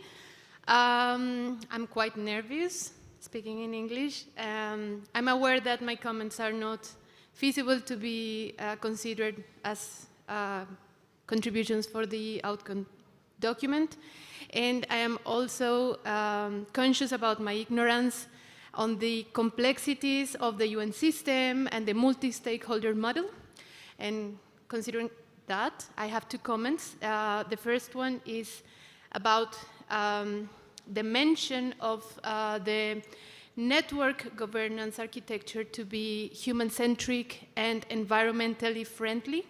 I think we need, in the future, possibly, stop thinking about human-centric and think the humans as part of the environment to be ready for tackling the climate crisis we have. And the second comment is about inclusiveness, and specifically on one of the guidelines that mentions community power. And my question is how to not do inclusiveness washing by do a quantification of the contributions and consultations of any decision that is taken in this realm.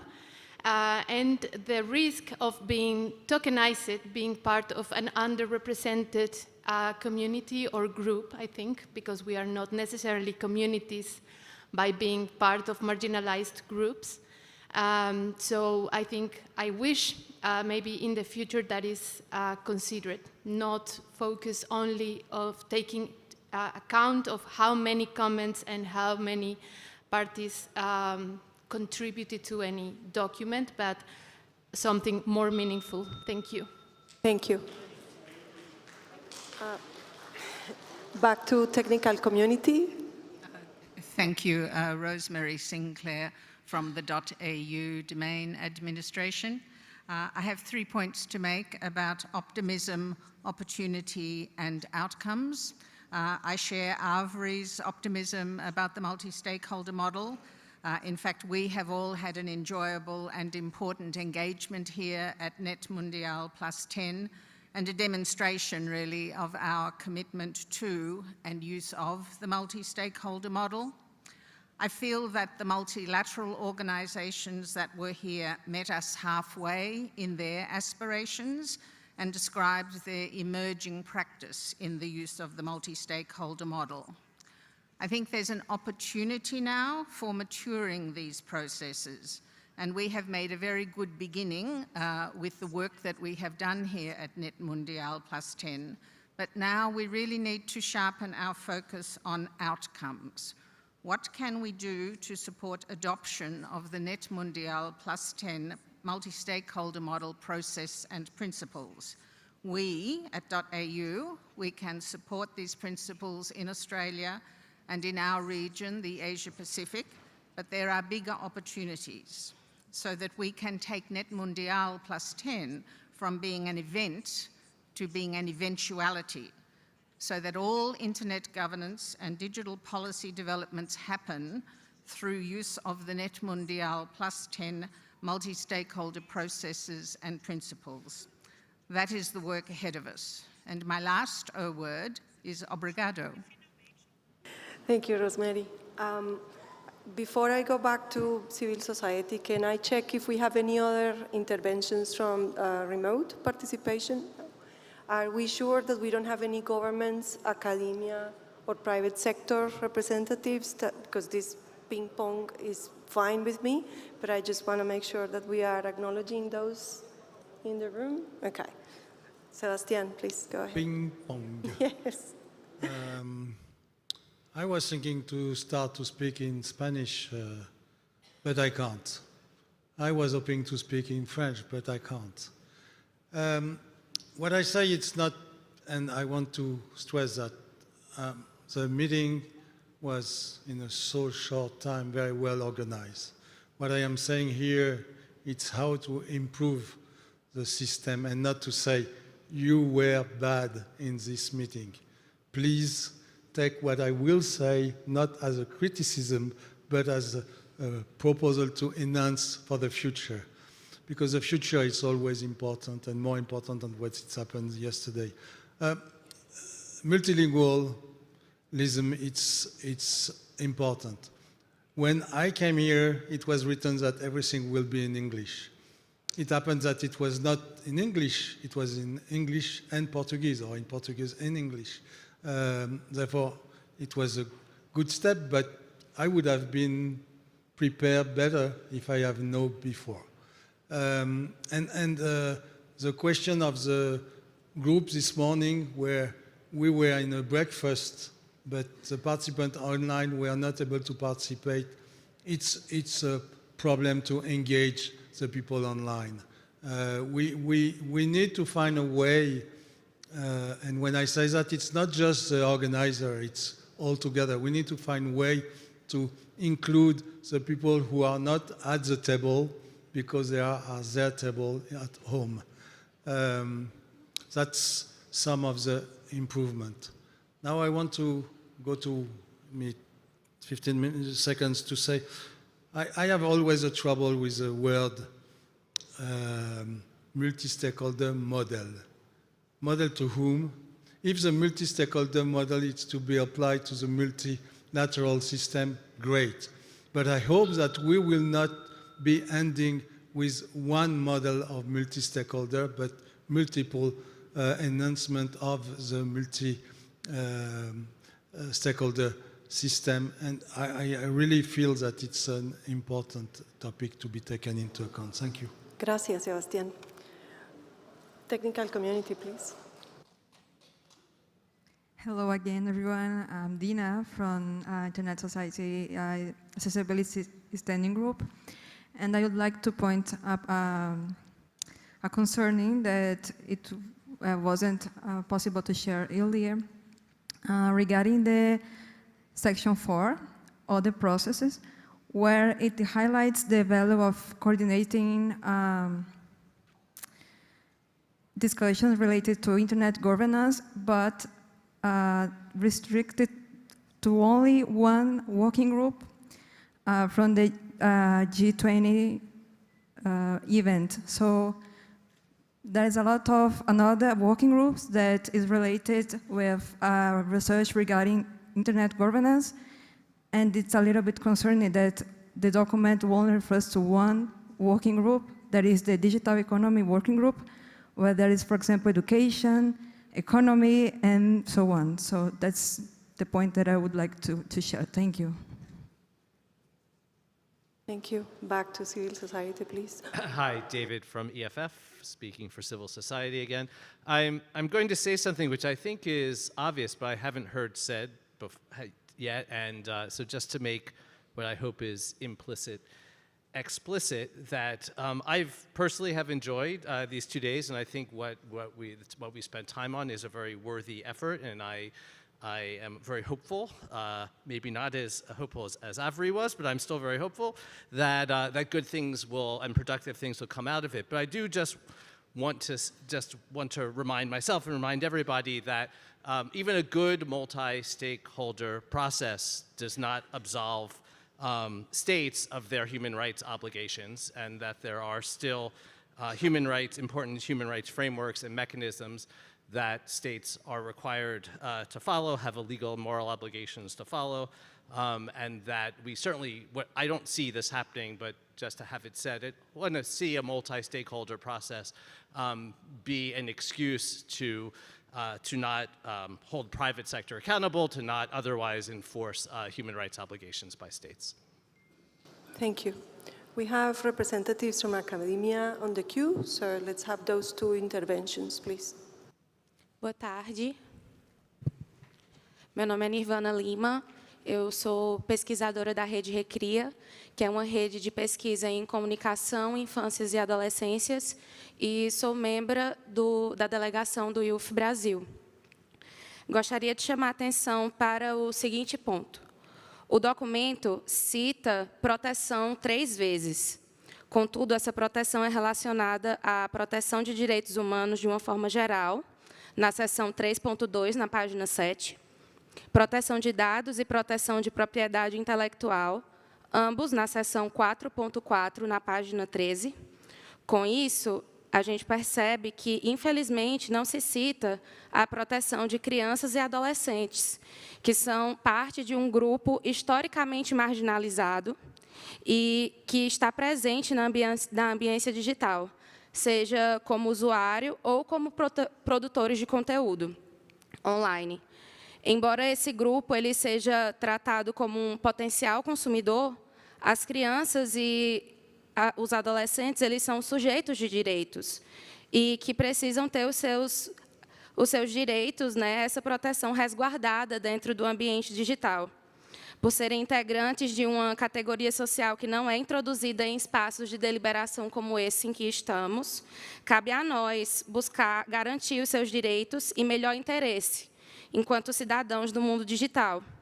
Não podemos esquecer que vivemos em uma sociedade adultocêntrica e, por isso, temos o privilégio da fala e o privilégio da escuta. E temos como uma responsabilidade sermos aliados dessa causa, o que perpassa incluir esses grupos sociais em declarações que irão guiar o futuro da governança da internet, como essa do NETmundial+10. Obrigada. Thank you.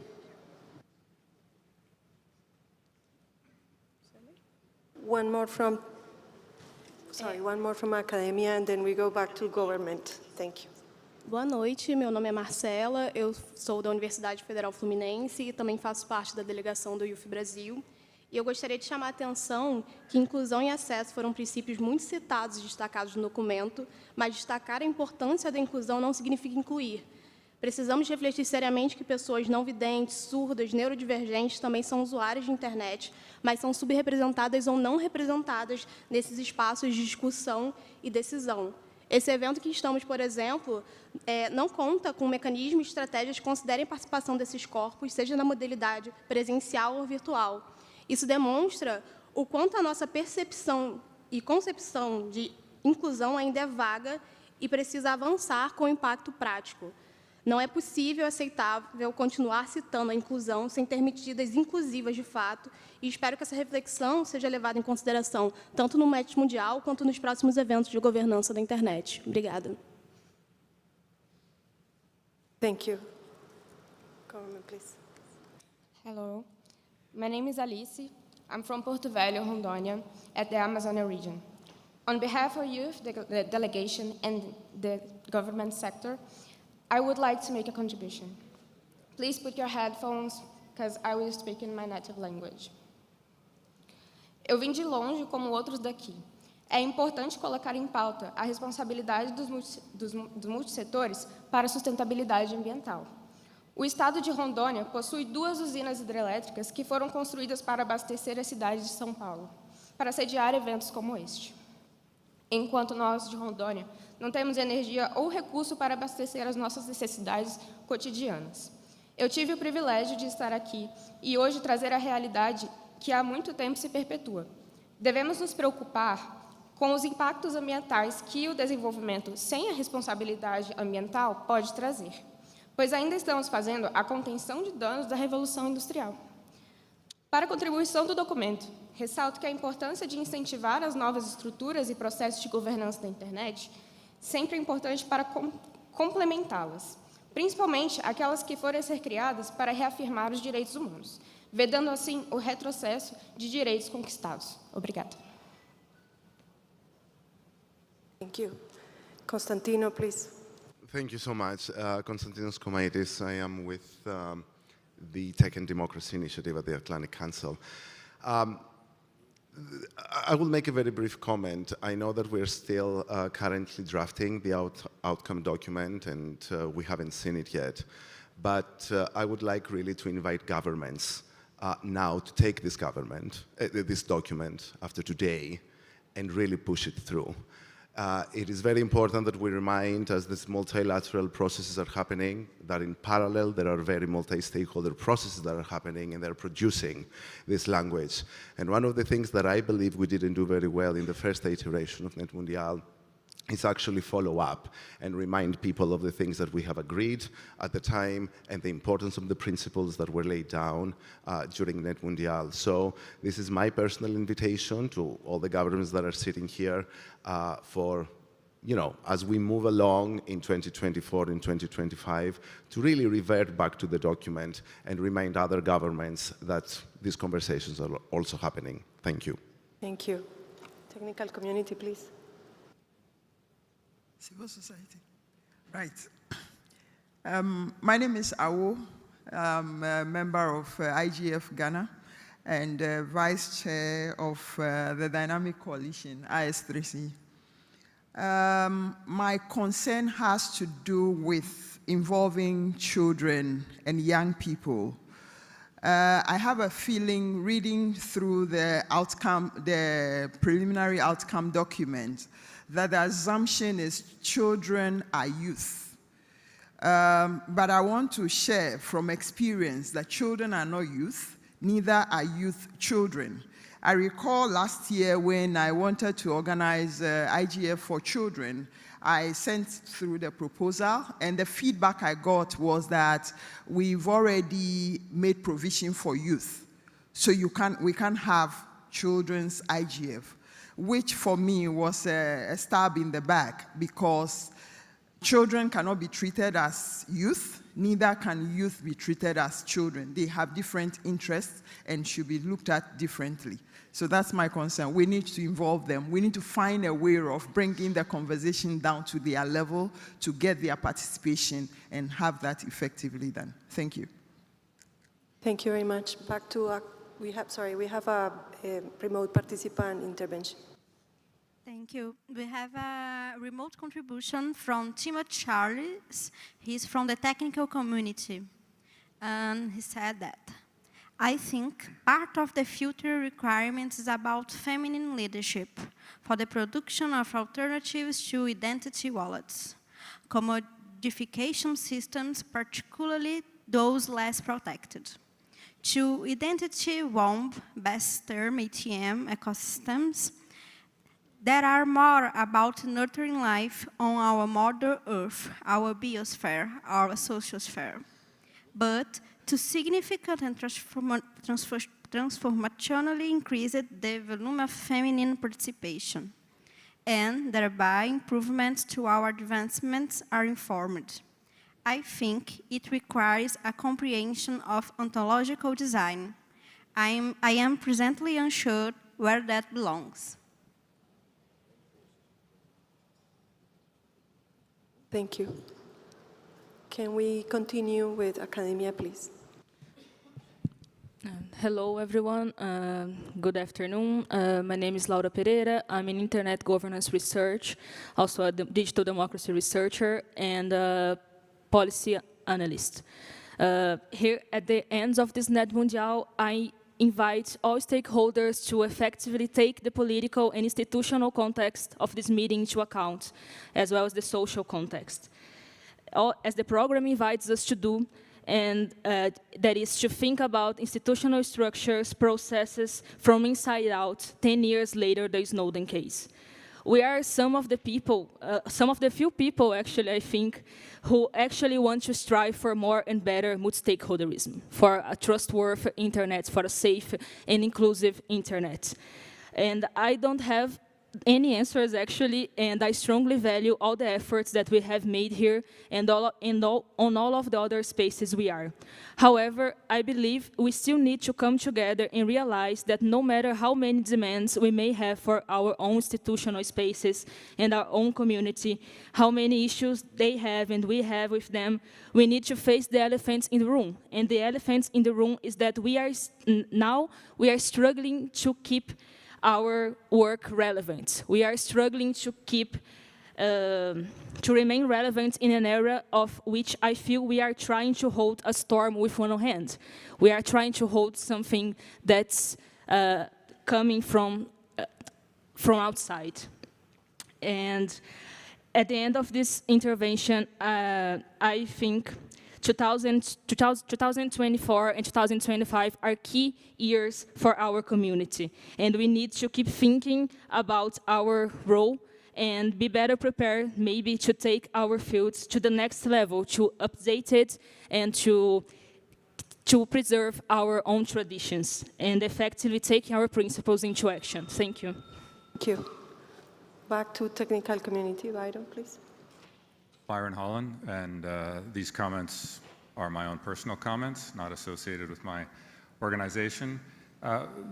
Comments just made were actually very interesting, and I totally agree. 24 and 25 are going to be critical years in the evolution and history of the internet. Many comments have been made about inclusion and diversity, which I support. There is clearly, and just listening to it over the last couple of days, a lot of work yet to be done, and a lot of work we need to do. But I think it also is relevant to say, and from time to time, we should reflect on good progress made. Not enough progress, work to do, but look around the room, look at the diversity, listen to the comments that people are making and others are taking on board. And once in a while, we should just recognize that progress has been made in the last 10 years and certainly since WSIS, and we need to make more. But both things can be true at the same time. The other thing I would just like to say to colleagues and friends, Brazilian friends at .br, Hartmut, Demi, Everton, and their teams who put this whole thing together in a remarkably short period of time and have been working flat out for months and certainly over these days. Thank you for the great work done and what's going to come from this. Thank you very much. Thank you, Ryder. Back to academia, please. Hello, my name is Kemal Zaidan. I'm a member of the open source community here in Brazil, and I'm representing the academic community from LNU in Sweden. I would suggest for another opportunity that we could include some form of collaborative participation in the actual writing of the document. I believe we have lots of ways to do that and lots of tools. It could be Docs or GitHub or Ethercap and anything. And I believe that both discussions, this one that is offline and also the one online, could happen together, and both could be important. And I guess it would be interesting if we could actually take part in the actual writing of the document and multiply the members that have access to that, since this is an internet event. Thanks. Thank you. We have a contribution from a remote participant, please. We have a remote contribution from Benjamin Akimonsi. Benjamin, are you here? Are you listening to us? Yes, thank you. I'd like to make a contribution in the regard that I've seen the interaction around enhancement of the multi-stakeholder models. So my own is that, is it possible for us to make an intervention to enhance the multi-stakeholder process that we embrace, especially the one that allows different stakeholders to prioritize different topic or interest, as against the current one where it's mostly used for agenda setting and kind of shepherding other stakeholders to a particular topic of discussion or interest. Thank you. I'm closing the queue after the people that are already in the microphones. We just have 10 more minutes, so please, civil society. Thank you. Olga Kiriliuk, Internews. I was actually not planning to speak now, but then I had the comment before, which was made about that we need more engagement and endorsement from the governments after this event. And that made me think that essentially we have a very good example of two events happening simultaneously at the same venue. So we are currently physically in the same place, But there is such a huge gap between us because there are member states representatives who are participating in a closed-door event, just maybe we are separated with one wall at this venue. And then here there are all the other stakeholders who are discussing something that we want really to happen, something that how we want our future to look like, but then we still are discussing how we should bring these messages to the member states representatives who, instead of being in this room, are having separate discussions in a different room. So I believe this should not be happening as a parallel discussions. The ideal thing would be to have everyone here in the same room and then to continue these discussions maybe in a parallel tracks in the following days. But here we are, this is how it works, multi-stakeholder and multilateral processes. Thank you very much. Jennifer? Thank you. My name is Jennifer Chung, Asia organization, technical community, but I'll kind of make these comments on my own personal capacity. I think I would wager that everybody here in this room and online care very much about multi-stakeholder process. That's why we're here. And I'm really happy that it's so timely for us to gather again to look at and creating these and updating these very good set of principles and process principles. But I do want to say that we are not the multi-stakeholder internet governance community. We are not the be-all, end-all here. We really do need to, and I think when we're looking at the success of this, kind of disseminate it a little more towards the wider internet governance community. And we really do also have to consider the fact that this has been put together in such a short amount of time, and I appreciate so much that CGIBR has done it again 10 years later. But for us to take it forward, we really need to also include those who use a different language other than English and Portuguese. And I would pledge personally to translate this outcomes document and principles into Chinese, which I would be able to take up in my community in Asia Pacific to let these people understand the importance of what multi-stakeholder model means. I learned as well this week that multi-stakeholder in Portuguese is multi-sectoral, and I think for many different languages, it's quite difficult to translate this term. So I would kind of want us to personally pledge to bring this forward.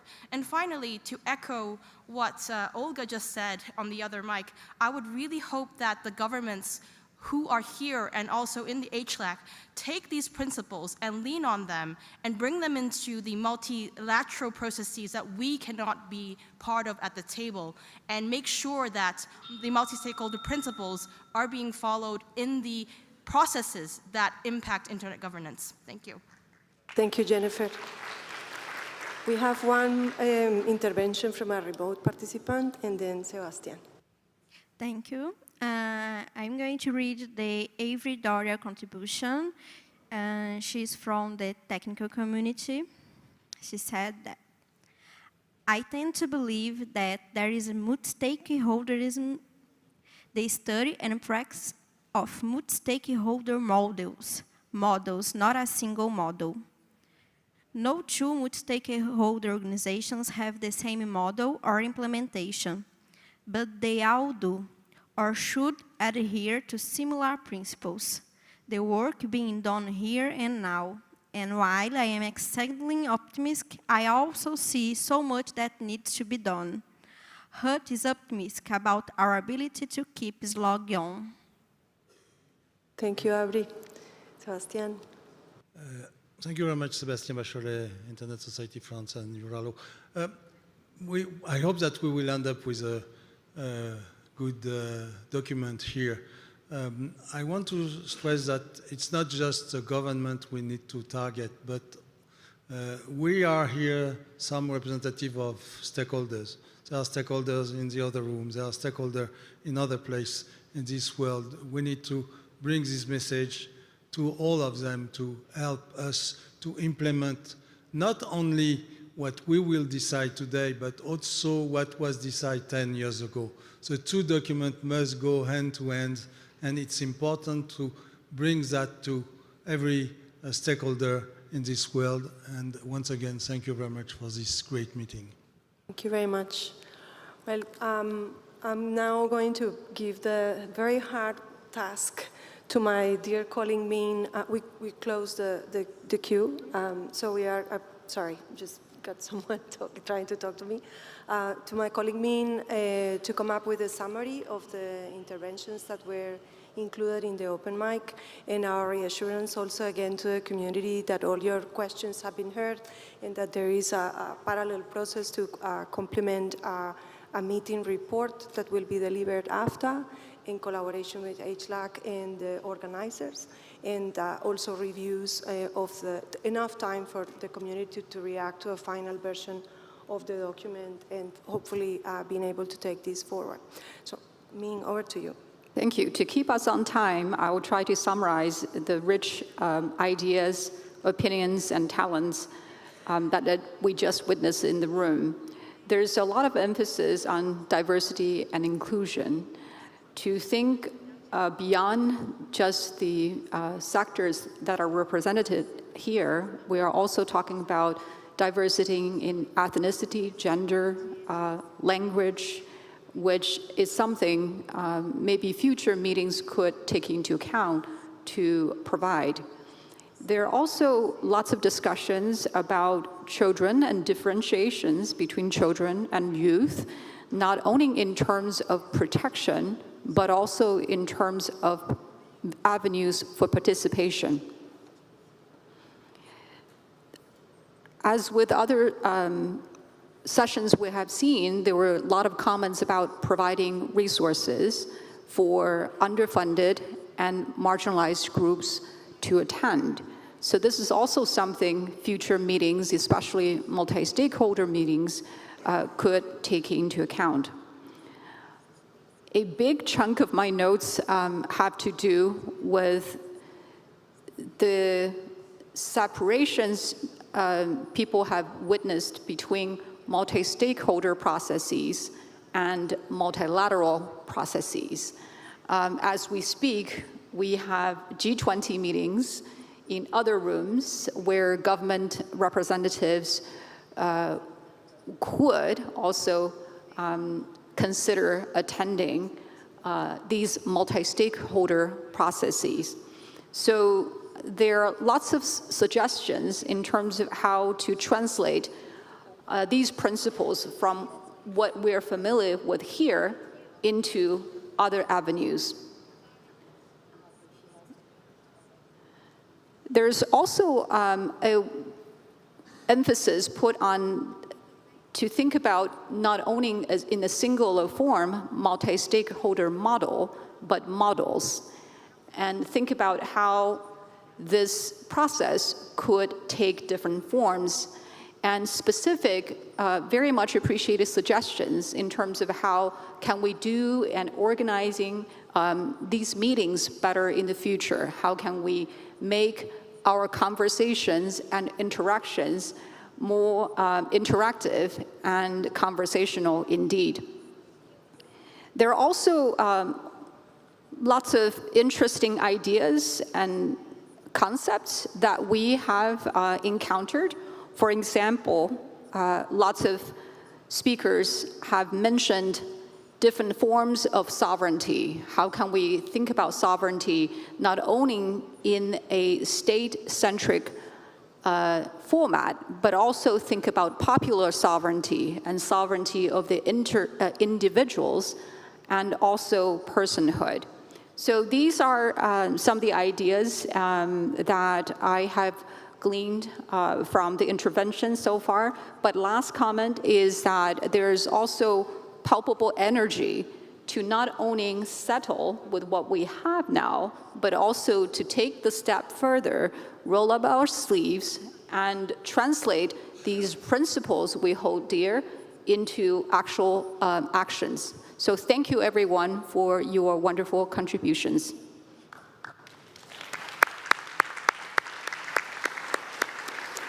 Thank you, everyone. I just want to finalize the session again with a vote of thanks to the organizers and to everyone that has remained here. There was a bit of a miscommunication with the next session, and we are not sure how much time is in between, so I would leave it to our gracious host to guide us through what's next, and thank you very much for your participation in this session.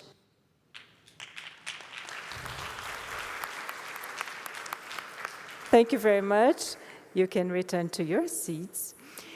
Well, we are going to the final plenary, but I'm going to ask you to have a little bit of patience. We are going to have some time until the final plenary, okay? So we'll have a few minutes. You can, relax, and in a few minutes we are going to come back with a final plenary. Don't go away. Thank you very much.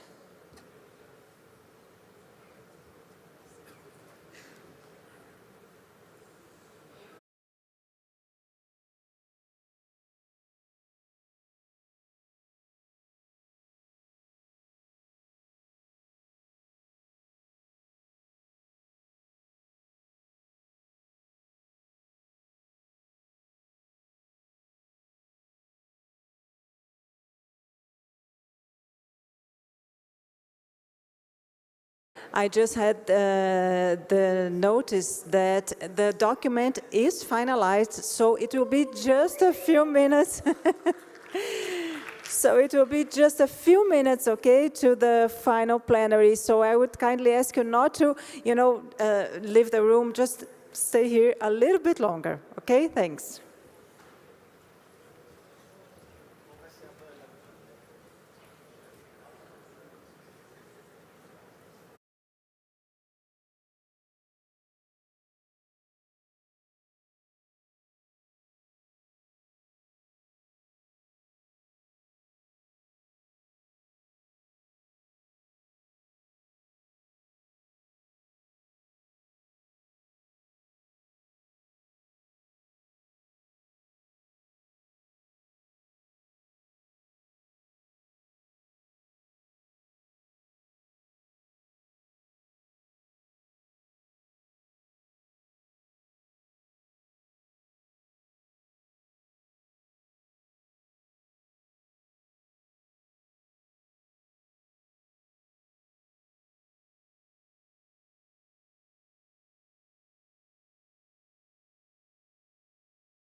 Okay, ladies and gentlemen, I ask you to return to your seats.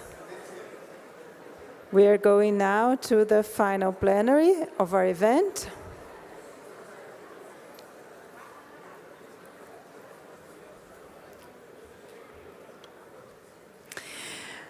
Okay, so now this is the moment that we have all been waiting for, the final plenary. Multi-stakeholderism for the governance of the digital world. And, as you know, there will be a presentation of the final document as a closing task of the event. As you can see, we have here on stage Renata Miele, Valeria Betancourt, Luciano Maza, Jordan Carter, Manal Ismail, which is going to join us remotely, Timea Suto, and Min Zhang. So now you can start the presentation. Thank you very much. Good afternoon, everybody here. I would like to start this final plenary by thanking everyone who contributed actively and collaboratively to the discussions we had over these 2 days of work, aiming to improve the preliminary document presented by HLEC to the NETmundial+10 participants. Thank you very much. There were countless contributions received during working sessions, and over the past 2 days, we had the best experience in building this multi-stakeholder process. Based on the contributions and debate held, HLEC, our high-level executive committee, worked on each document session, seeking, as presented by Bertrand yesterday on the first day on the session that presents the preliminary document, to include suggestions while maintaining the general structure of the document, which was positively received by all stakeholders, by all sectors present participants here in our NETmundial+10. Based on the contributions and debate held, HLEC worked, in order to achieve this mission, we named 2 pen holders per section of the text. These pen holders were also involved in each respective work session as rapporteur and moderators. Based on the comments and suggestions during the sections, these pen holders made the first new version of the document that was discussed by the HLEC yesterday at night, very night, and for all the day. In this sense, we will now present the final version of this NETmundial+10 document. We are going to read paragraph for paragraph of the document in a sense that everybody can saw the work we've done till now. To start the reading, I will ask Manal, that's with us remotely. Manal is also a member of our HLEC, to start the reading. Please, Manal, the floor is yours. Thank you very much.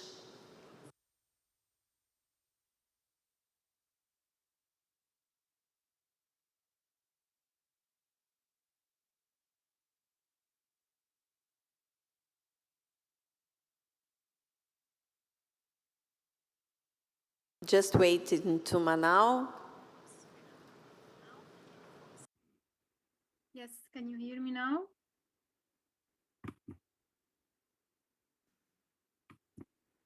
Sorry, I was not able to unmute. I hope you can hear me now. Yes, we are hearing you. Okay, so this is the NETmundial+10 multi-stakeholder statement, strengthening internet governance and digital policy processes, written in Sao Paulo, Brazil, April 30th, 2024. preamble.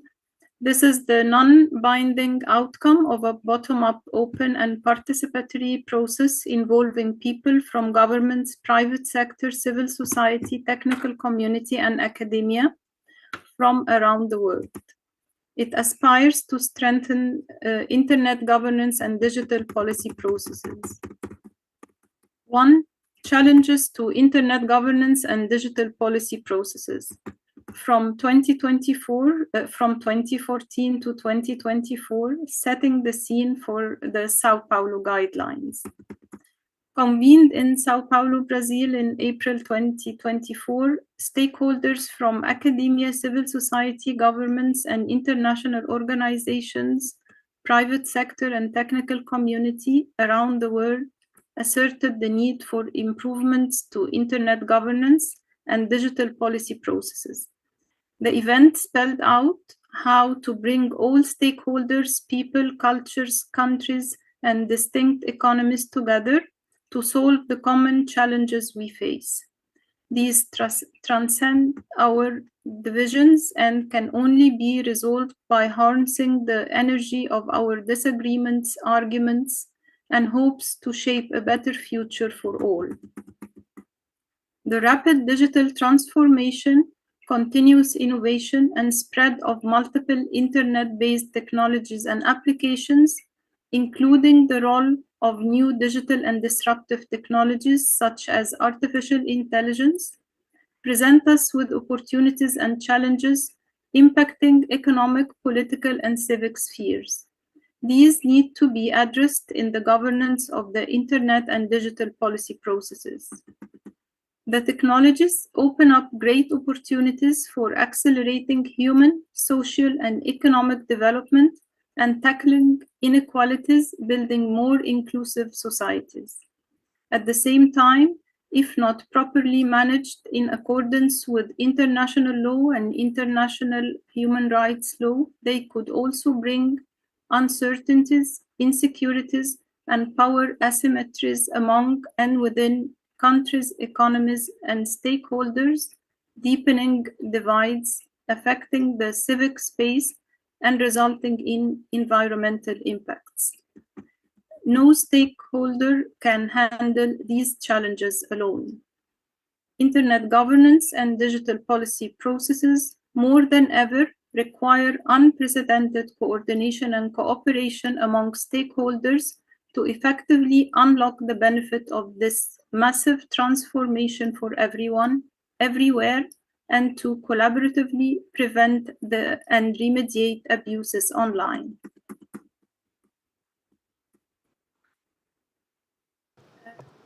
As highlighted in landmark discussions such as the Tunis Agenda in 2014, NETmundial+, Internet Governance Process Principles, Internet governance and digital policy processes should fully involve academia, civil society, government, and international organizations, private sector, technical community, and end users. The named parties are also acknowledged as stakeholders for the purpose of previous and ongoing discussions. To strengthen multi-stakeholder spaces for participation, it is necessary to improve mechanisms for building consensus and producing guidelines and recommendations in such a way that communities' voices have an impact on multilateral and other decision-making processes so that effective solutions to the challenges we face can be found and implemented. Would you like me to continue, or no, thank you, Manal. Someone else would like to read? The 2014 NETmundial meeting was groundbreaking. No, Manal, thank you very much. We are continuing from here. Please, go ahead. Over to you. Actually, we can make a choir, like a choir. The 2014 NETmundial meeting was groundbreaking, marking a significant milestone in the evolution of Internet governance. As we approach the 20th anniversary of the World Summit on the Information Society and the Tunis Agenda, and a decade after NETmundial, it is high time to address the lingering unresolved issue: how to help all actors to contribute to a multi-stakeholder process to create the network global governance architecture that is people-centered, sustainable, and development-oriented as the network society demands. In this context, NETmundial+10 had to focus on bolstering Internet governance architecture, bringing together relevant stakeholders to deliver concrete, non-binding recommendations on how to strengthen the multi-stakeholder approach as the basis for consensus building and democratic governance, including in existing multilateral and other relevant decision fora. NETmundial+10 reaffirms that 2014 NETmundial principles to guide Internet governance and digital policy processes, proposes procedures to implement them effectively, and deliver messages to shape intergovernmental, national, and regional dialogues and decisions on the future of digital governance. NETmundial+10 reaffirms the need to build an effective and functioning multi-stakeholder governance architecture that facilitates an informed, participatory, and transparent engagement between sectors in a multi-stakeholder model. This is the best way to contribute to the construction of a digital future that respects human rights and fundamental freedoms and fosters progress towards the attainment of sustainable development goals and the development of inclusive societies that promote peace, prosperity, and environmental sustainability for all. Should I continue? To help address these challenges, the NETmundial+10 reaffirms the NETmundial 2014 statement, which states that the Internet is a global resource which should be managed in the public interest, in accordance with international law and international human rights law. Recognizes the relevance of transparency and accountability for improved Internet governance and digital policy processes. Reasserts the continued relevance of the 10 principles for Internet governance processes adopted in 2014, recommending their applicability to address existing and emerging digital policy challenges. Offers operational guidelines to help the implementation of these principles in a diversity of situations. Provides input into various ongoing processes regarding the evolution of the governance architecture for digital policy, and recommends that the principles and guidelines set out in this document be implemented by all stakeholders at all levels. This document represents the outcome of a collaborative, open, and inclusive process shaped by 154 written online contributions from representatives of governments, the private sector, civil society, and the technical and academic communities gathered through an open consultation held between March and April 2024. The consultation was structured around 3 major topics: principles for digital governance processes, guidelines for implementation of multi-stakeholder mechanisms, and contributions to ongoing governance processes. Based on the undertaken consultations, valuable inputs were also gathered from more than 800 participants attending both in person and online on the 2 days of the event. So from here on, we go to the next section. Principles for Internet governance and digital policy processes. 2.1, the NETmundial 2014 process principles have stood the test of time. The 2014 NETmundial meeting adopted a broad set of substantive principles to guide Internet governance. It also adopted a focused set of 10 principles for Internet governance processes, the process principles, which are a key focus of this NETmundial+10 meeting. These process principles are statements of how the Internet governance system should work across the broad scope of technologies and public policy matters related to the Internet. They continue to define how to maintain an open and interoperable Internet, which is a core responsibility and central value of Internet governance and digital policy processes. Even with the rapid technical, social, and economic transformations that have taken place since then, these process principles remain relevant and valid in addressing today's internet governance and digital policy challenges and represent a distinct and important reference for all stakeholders in how the internet governance and digital policy processes should be shaped. As they have not yet been fully implemented, there is a need for collaborative efforts toward their full application, opening more and better opportunities for all stakeholders to meaningfully participate, especially in multilateral digital policy mechanisms. The 2014 NETmundial process principles should be the basis of any future evolution in internet governance and digital policy processes, and it is vital for all stakeholders to fully implement them as a shared vision of this community. 2.2, the multi-stakeholder process principle needs to be fully implemented by all stakeholders. The 2014 process principle regarding multi-stakeholderism reads as, multi-stakeholder, internet governance should be built on democratic multi-stakeholder processes, ensuring the meaningful and accountable participation of all stakeholders, including governments, the private sector, civil society, the technical community, the academic community, and users. The respective roles and responsibilities of stakeholders should be interpreted in a flexible manner with reference to the issue under discussion. Each stakeholder has different roles and responsibilities, depending on the issues and stages of specific processes. The distribution of roles and responsibilities between stakeholders is an ongoing and contentious subject of debate.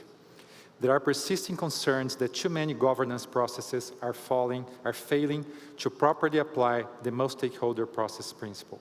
This is especially due to the lack of inclusive and meaningful participation of all relevant stakeholders.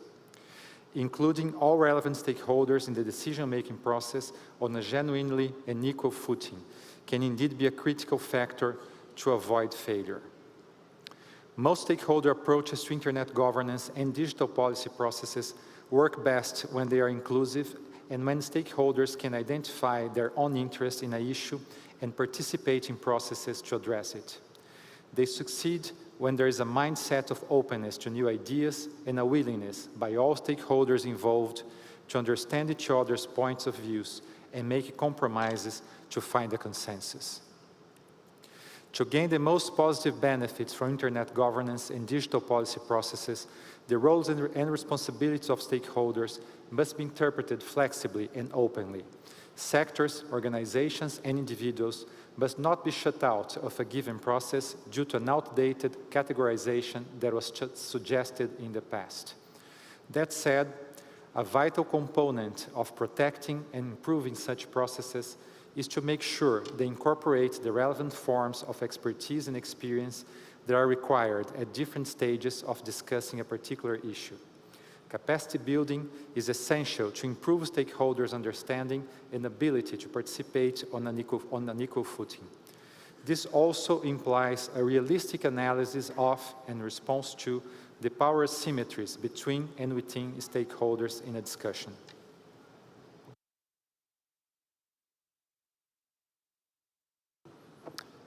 Section 2.3, the coordination of governance spaces is essential. Numerous initiatives and processes have emerged to address the broad diversity of issues raised by the digital transformation. Sometimes, multiple processes address the same issues in parallel. This has both positive and negative impacts. Distributed initiatives on a particular issue can help cover the diversity of approaches and perspectives. But at the same time, there is a risk that separate discussions on a specific issue may create incompatible and even conflicting outcomes. The document was not keeping up? Okay. There are also difficulties posed for stakeholders to follow simultaneous and duplicative processes, especially for stakeholders from the Global South. It is important to avoid fragmentation and duplication of fora to make sure that internet governance and digital policy processes can be effective. Instead, better coordination between processes dealing with overlapping issues is strongly needed. The Internet Governance Forum can deliver on this need by strengthening its coordination and information sharing roles. It should also serve as a venue for follow-up of multilateral digital policy agreements, see Section 4, given its broad mandate. The IGF's open nature, hybrid approach, intersessional processes, connections with local, national, and regional initiatives, and inclusive design make it suitable for these responsibilities. To deliver on expectations for coordination and information sharing, new working methods may need to be developed, and new financial and human resources would be essential. These could be designed to deliver genuinely improved coordination and information sharing, and also to generate improved outcome deliberation and insight. They could also drive stronger connections between governance processes and the implementation of outcomes that would strengthen the overall effectiveness of internet governance and digital policy processes.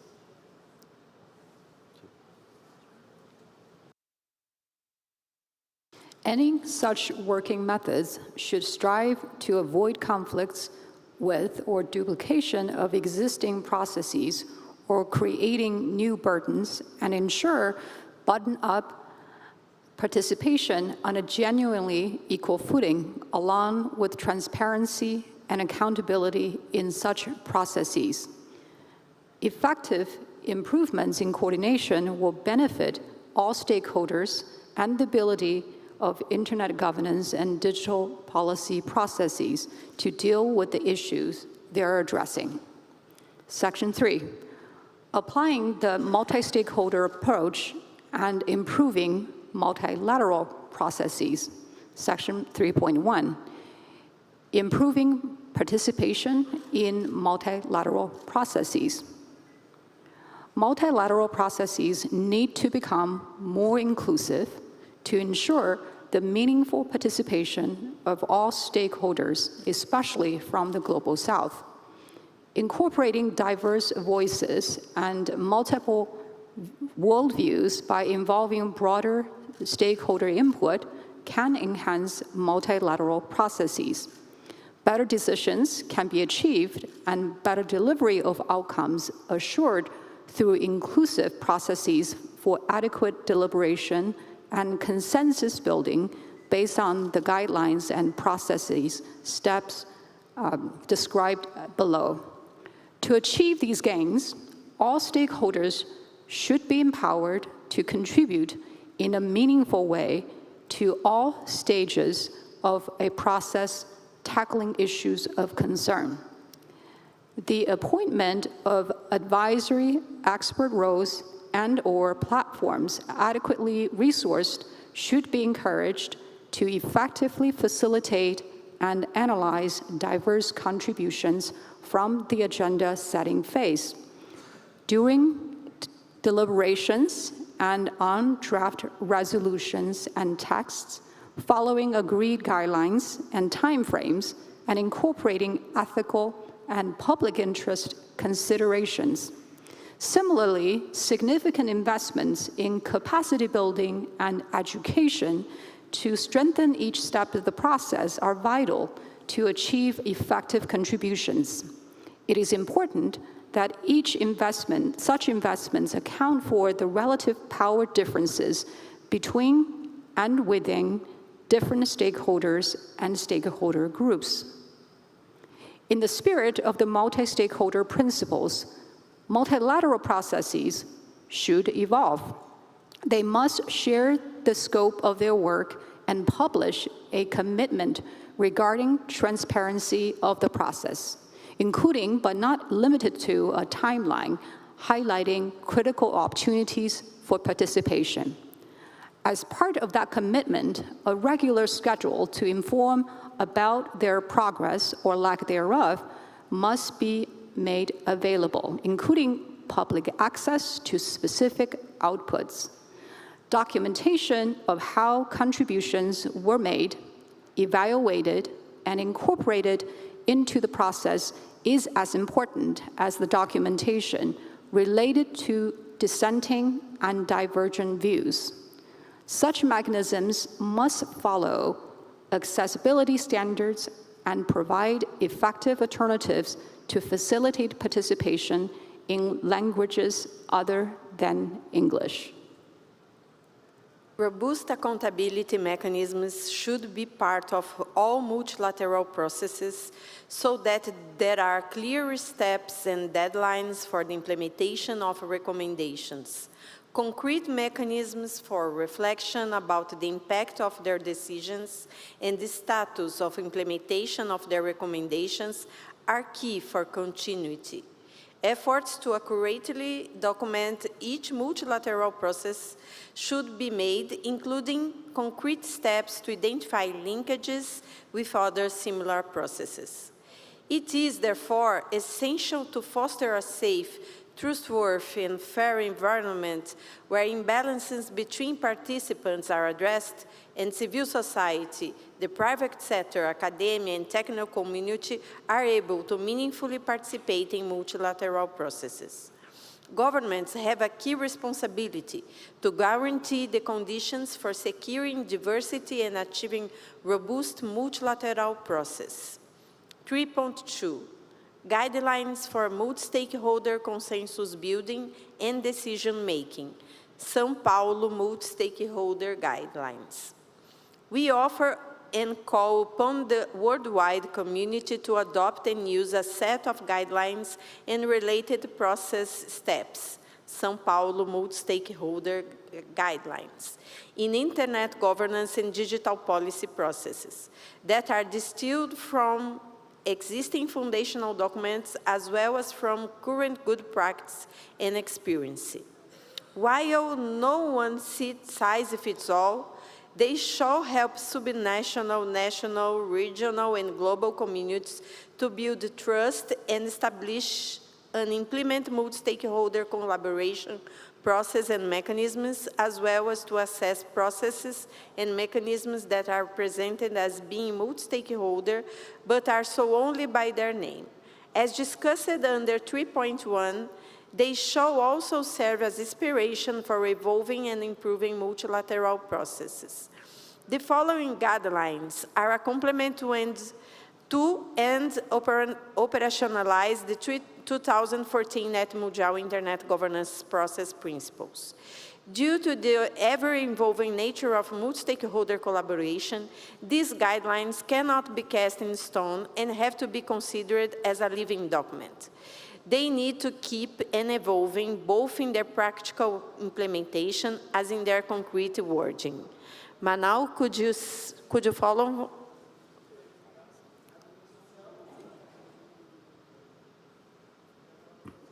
Sure. We therefore recommend that the IGF is best suited to act as a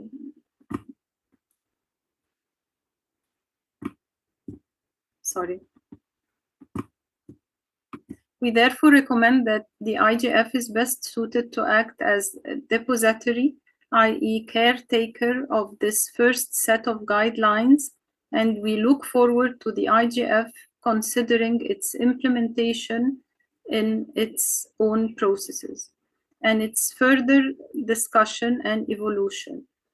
Such future discussions may cover, inter alia, the prioritization and/or clustering of the guidelines, the development of metrics for the measurement of their application, systems for assessing and holding accountable multilateral and multi-stakeholder processes, and/or developing further illustrative guidance on their applications such as toolkits, visuals, and flowcharts. Guidelines and process steps, guidelines for multi-stakeholder collaboration, consensus building, and decision-making. Guidelines. 1. Multi-stakeholder processes should be mindful of power asymmetries between diverse stakeholders and empower stakeholders by providing them with necessary information resources and skills to participate effectively, meaningfully, and sustainably. Transparency measures should aim for making policy processes known, accessible, comprehensible, and actionable. 2, multi-stakeholder processes should involve informed and deliberative discussion among stakeholders. Meaningful dialogue is a conflict-preventing mechanism throughout all steps of the process.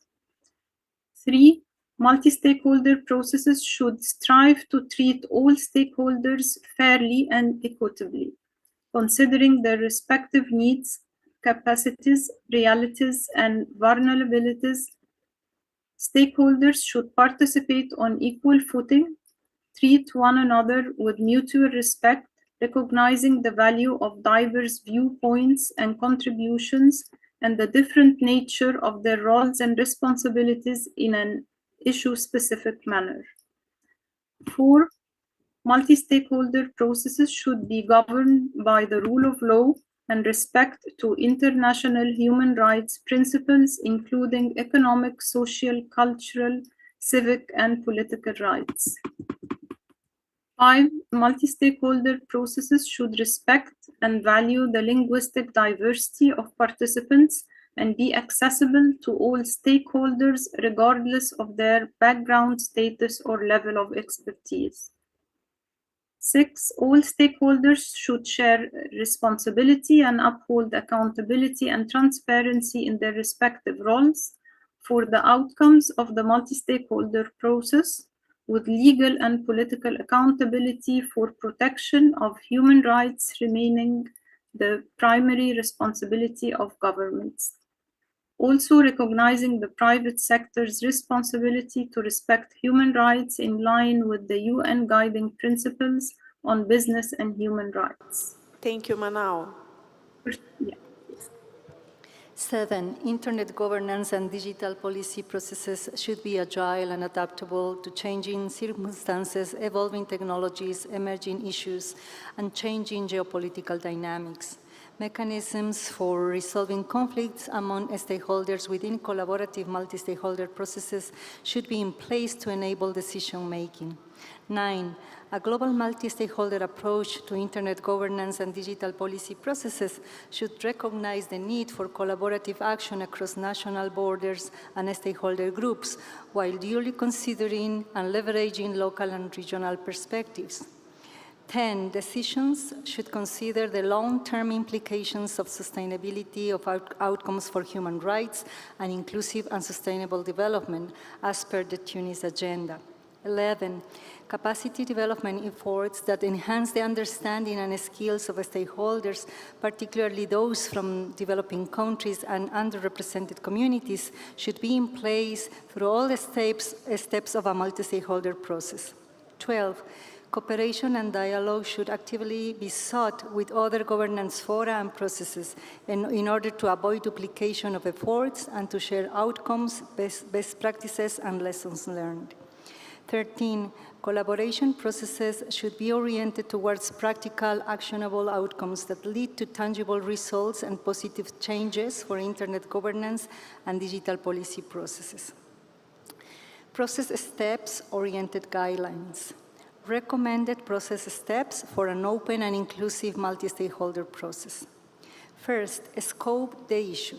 Define the issue or set of issues to be considered by the multi-stakeholder collaboration process, considering as much as possible all affected perspectives.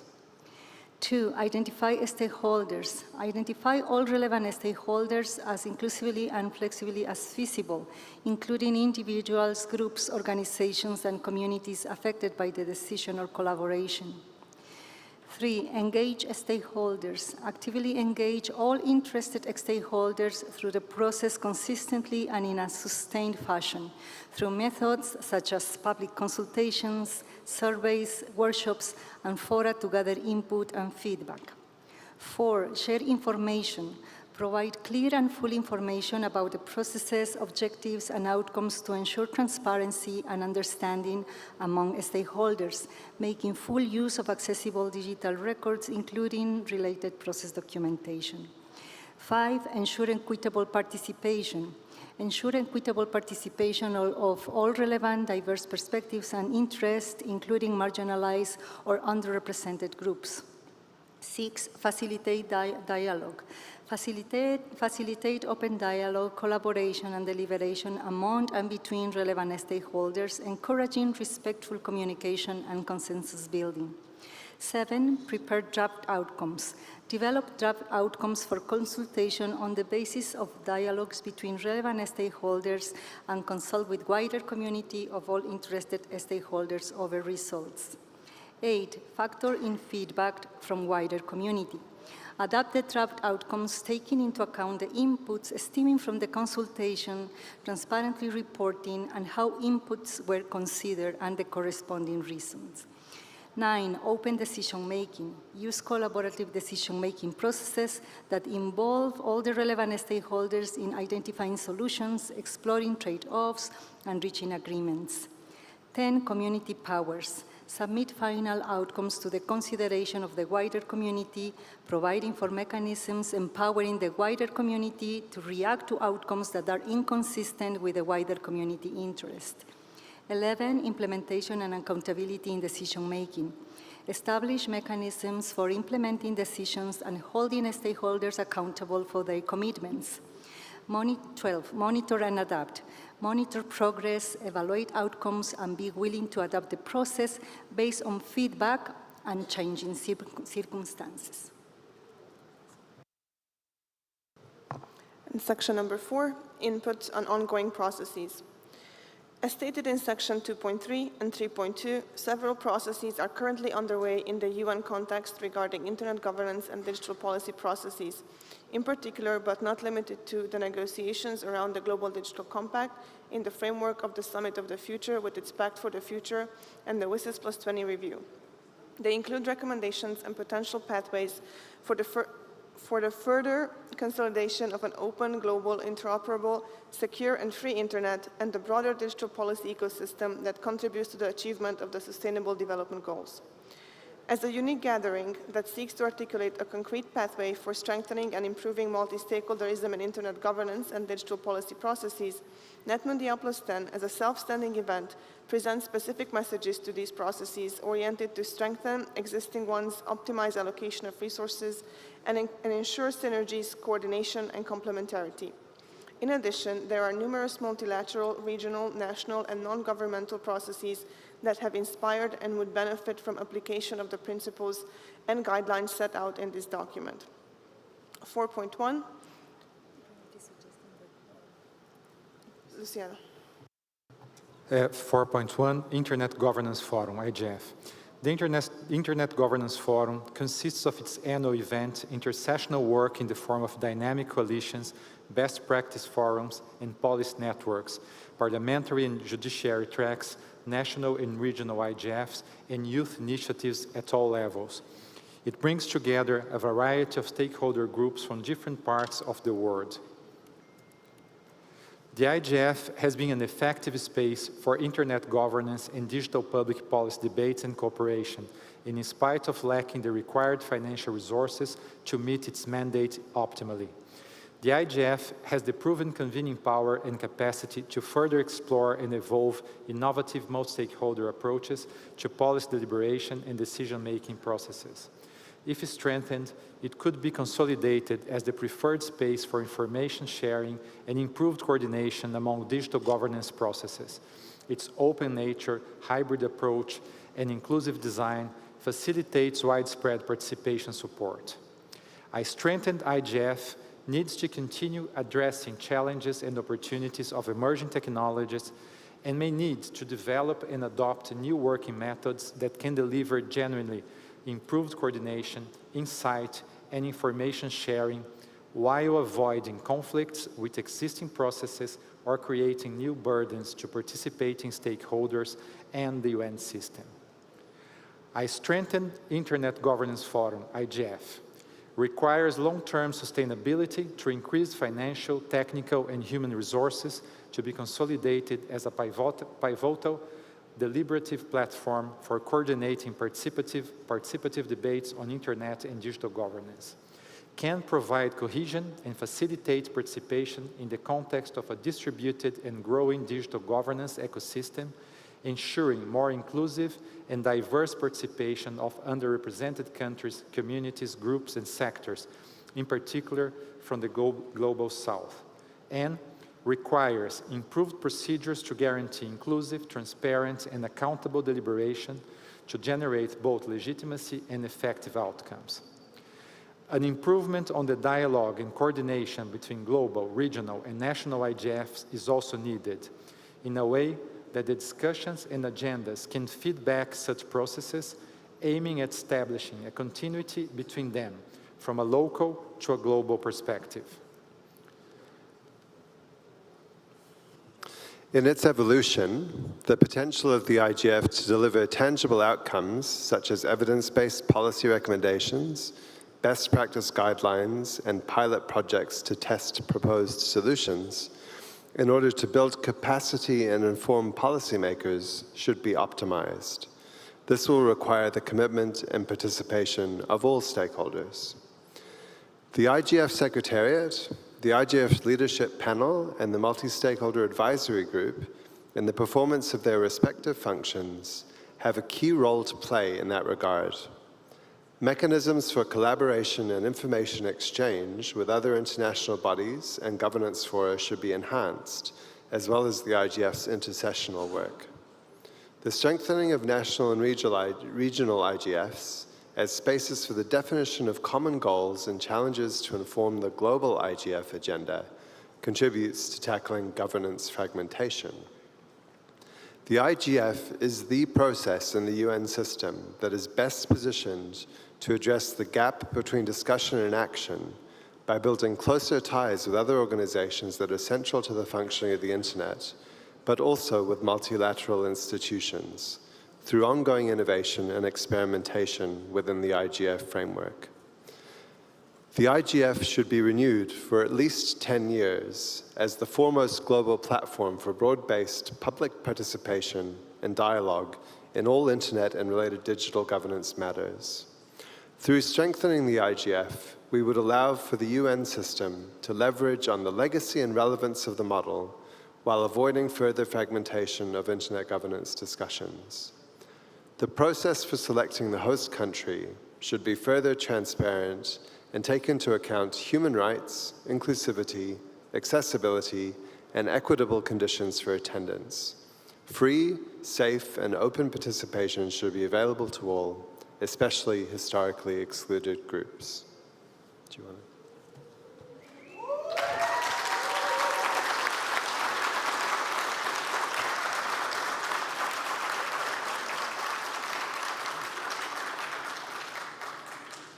Section 4.2, Global Digital Compact. In order to set the grounds for an open, free, and secure digital future for all, as envisaged by the Global Digital Compact, NETmundial+10 recognized the essential role of the Internet and digital technologies to build inclusive and participatory governance mechanisms, reaffirming the importance of a multi-stakeholder approach to Internet and digital governance and embedding it in its core. The recommendations emerging from NETmundial+10 towards strengthening the multi-stakeholder approach to the governance of digital technologies and development are a basis to ensure that policies and frameworks are transparent, inclusive, democratic, and reflect the diverse perspectives of all sections of society. In the perspective of adding value and filling the gaps in the current structures in the Internet governance fora, it is key that the GDC should avoid creating new structures or processes where existing ones could be strengthened and improved to support in monitoring the implementation and reviewing progress of the GDC. For many reasons, the IGF is the appropriate venue to follow up and monitor implementation of the GDC's commitments. The topics set out in the GDC and driving so much of the focus on digital governance are already on the IGF agenda and have been for many years. The IGF, with its multi-stakeholder structures and mechanisms, should be used as a space to facilitate implementation, monitoring and following up of the Global Digital Compact, working in collaboration with other UN agencies such as the ITU, UNDP, UNCTA, UNESCO, and UNICEF, through the WSIS action lines, making use of the WSIS forum, and with the UN CSTD providing a platform for intergovernmental engagement in the monitoring and follow-up process. The GDC should avoid eroding the relevance of the IGF and the multi-stakeholder approach in internet governance and digital policy processes. Through its implementation oriented to integrate its outcomes with the WSIS process and effective follow-up mechanisms building on existing fora, the GDC is an instrument to integrate digital into the acceleration of implementation of the Sustainable Development Goals, building upon the Tunis Agenda. The GDC is an opportunity to put digital technologies on track for global efforts that pursue digital inclusion, cross-border cooperation and collaboration among the different stakeholders, the consolidation and effective application of existing human rights obligations, including increased conditions, underscoring the centrality of the international human rights law as both a foundation for an enabling environment to support all aspects of internet governance and digital policy processes, including through strengthening collaboration with the OHCHR and other UN human rights mechanisms. Session 4.3, WSIS Plus 20 Review. The World Summit on the Information Society, WSIS, has served as a pivotal platform for fostering cooperation among countries, among government, civil society, private sector, academia, and technical community to collectively address the opportunities and challenges brought about by the digital age for technical and public policy issues in digital governance. As the WSIS Plus 20 milestones approach, a renewed commitment and innovative strategies for achieving digital inclusion in protecting human rights online is needed for leveraging the SDGs. The multi-stakeholder model, which recognizes the intricate interplay of various sectors and actors to shape digital policy, is fundamental in ensuring the WSIS remains a dynamic process based on development of global standards and cooperation mechanisms around key digital issues, agile and responsive to the expanding frontiers of new technologies. By building on a strong commitment to multi-stakeholderism, fostering cooperation and discussing the potential challenges, evolving technologies and trends within the digital landscape, WSIS can prepare for and look beyond the 20-year milestone. Taking this multi-stakeholder statement into account, the WSIS Plus 20 review should further enhance the inclusivity, transparency, and accountability of the internet governance and digital policy process and ensure its attention for environmental sustainability and emerging technologies shaping the digital future. This is our statement from the NETmundial+10.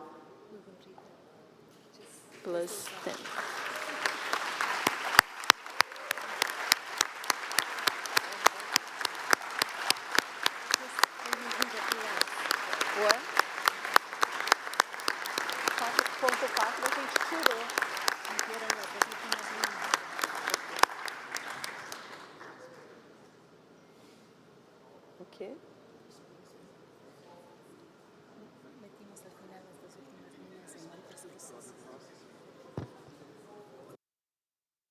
Não dê a última linha.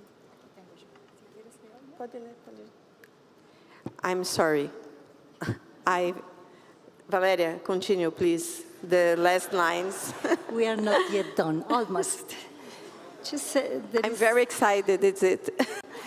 There is a very brief section on other processes, and we call on the multi-stakeholder community to promote the outcomes of the NETmundial+10 event with respect to any national, regional, multilateral, and multi-stakeholder processes they deem relevant. And that's the end.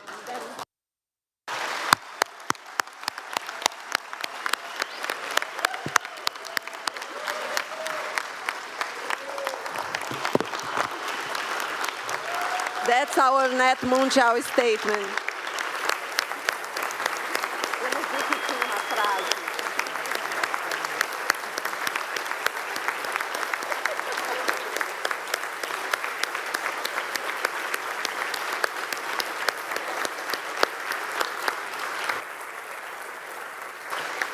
Thank you, everyone. Thank you for these 2 productive days. And then I declare the document, and we have our working done. Thank you very much for everything. Now we are going for the closing session. Thank you very much. We're all very happy for you. I would like to thank all the members that are here on stage. Renata, I would kindly ask you to stay. And please, Professor, you are welcome for the closing remarks. And together with Renata, you can please take your seats back at the audience.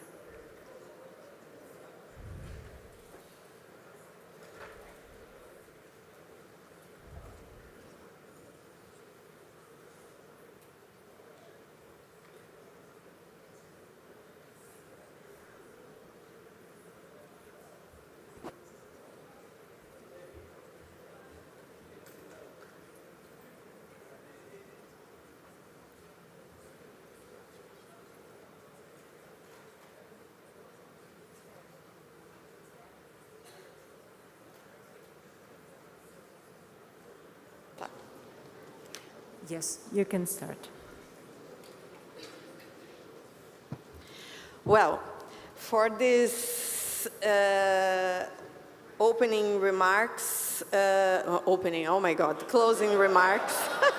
Let's do it for 2 more days. What do you think about it? For these closing remarks, I will start saying that it's a very hard task to remember all the names from all the people who have built this effort under extremely challenging conditions. But here we go. Acknowledgements, agradecimentos em português. E eu vou fazer em português, tá? Porque me passaram a colinha em inglês, mas eu queria fazer em português. I'm going to speak in Portuguese now.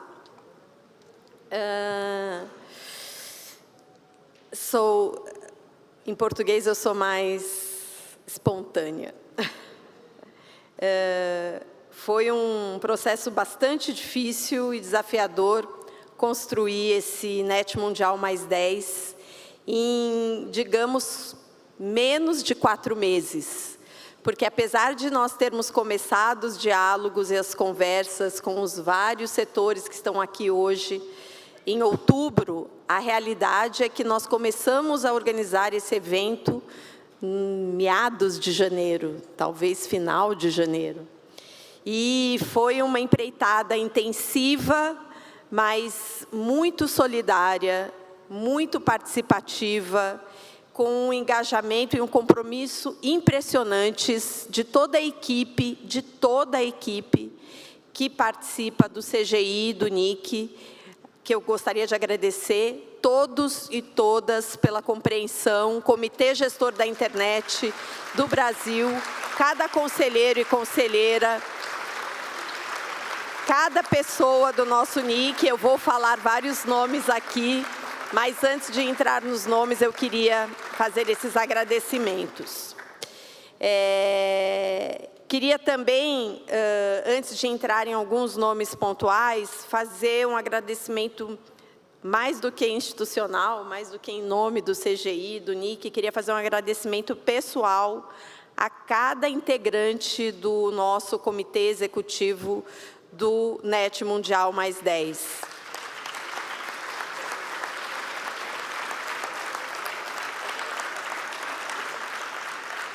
Também queria dizer que esse processo começou com vários diálogos, como eu já mencionei aqui, e esses primeiros diálogos deram origem a um grupo de escopo, pessoas que nos ajudaram a pensar e elaborar o nosso primeiro documento, que foi aquele joint statement, e que a gente conseguiu lançar e conseguiu a adesão de dezenas, eu acho que até centenas, eu não tenho o número de cabeça, de pessoas que aderiram ao nosso documento de lançamento, o joint statement, desse evento. Então, eu queria também agradecer às organizações, às pessoas e a todos que assinaram aquele documento numa demonstração, não só de confiança, mas como de parceria e de compromisso com a construção de um processo multissetorial como esse que foi o NETmundial+10. Queria agradecer cada pessoa que se registrou para participar do NETmundial, que se pré-registrou e que, por razões relacionadas aos nossos critérios de balanceamento dos setores, de participação de estrangeiros, não tiveram o seu registro validado, porque isso aconteceu. Então, eu queria dizer que muitas pessoas também se registraram e demonstraram esse compromisso. Queria agradecer a cada uma delas.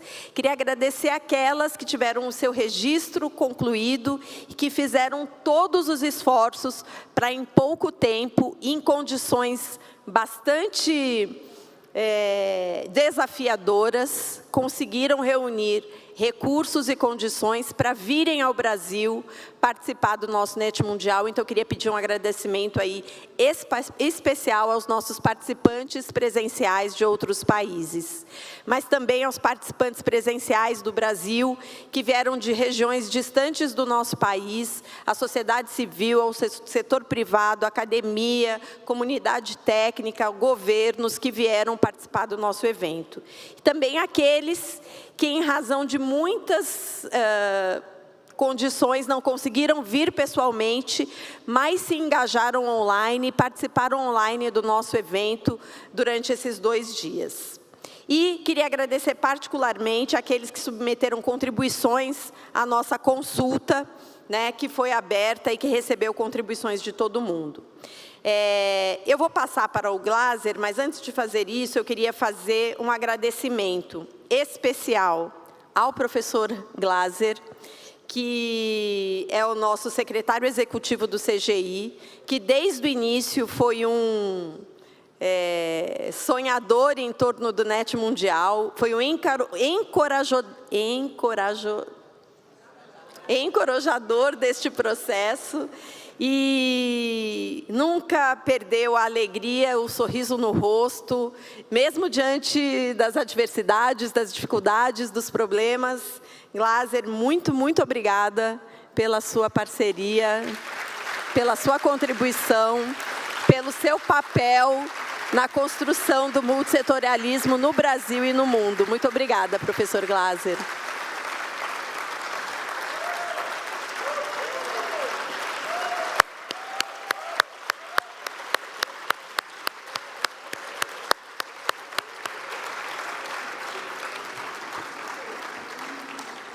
Eu queria também agradecer, antes de passar para o Glaser, terminar os agradecimentos, mas eu preciso fazer mais um agradecimento, na verdade 2, porque eu vou deixar alguns para o Glaser, senão ele não vai falar nenhum, né?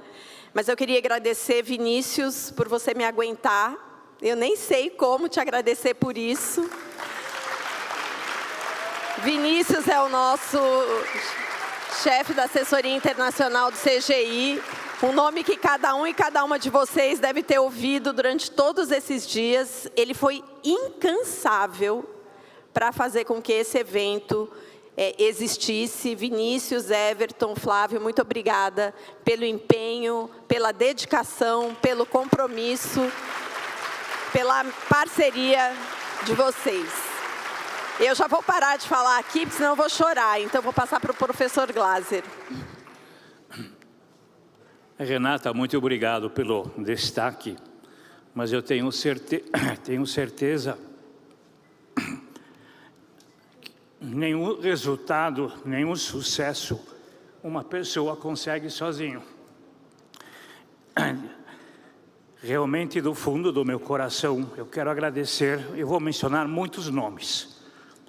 E nós fizemos um trabalho, um esforço conjunto para realmente fazer o melhor para o Brasil e o melhor para a comunidade internacional. A Renata já destacou alguns nomes, eu quero destacar de uma forma especial os que estavam muito próximos do nosso trabalho. Foi mencionado o nome do Vinícius, foi mencionado o nome do Everton, do Flávio. Eu quero incluir a Paula, que ajudou também nesse trabalho, mas eu quero também estender isso para toda a equipe que o Daniel Fink montou. Daniel, cadê você? Daniel.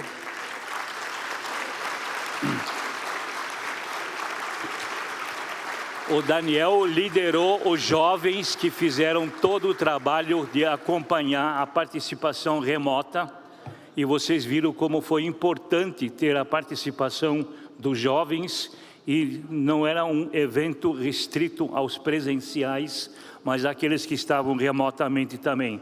Equipe do Daniel ensaiaram anteontem, trabalharam, se comportaram. Parabéns aí pelo esforço, pela dedicação e pelo trabalho. Mas nós fomos obrigados a aumentar um pouco mais a equipe. A Secretaria do CGI tem uma equipe muito bem preparada. Eu quero agradecer o time que ajudou a esses que eu já mencionei. Eu vou mencionar os nomes: Carlinho Secone, Juliano Capi, Luísa Mesquita, Salete Matias, Alessandra Assis, Érica Cosso, Marcelo Oliveira, Beatriz Corales, Cindineia Cantanhede, Juliana Oms, Ramão Costa e Tatiana Gereissati.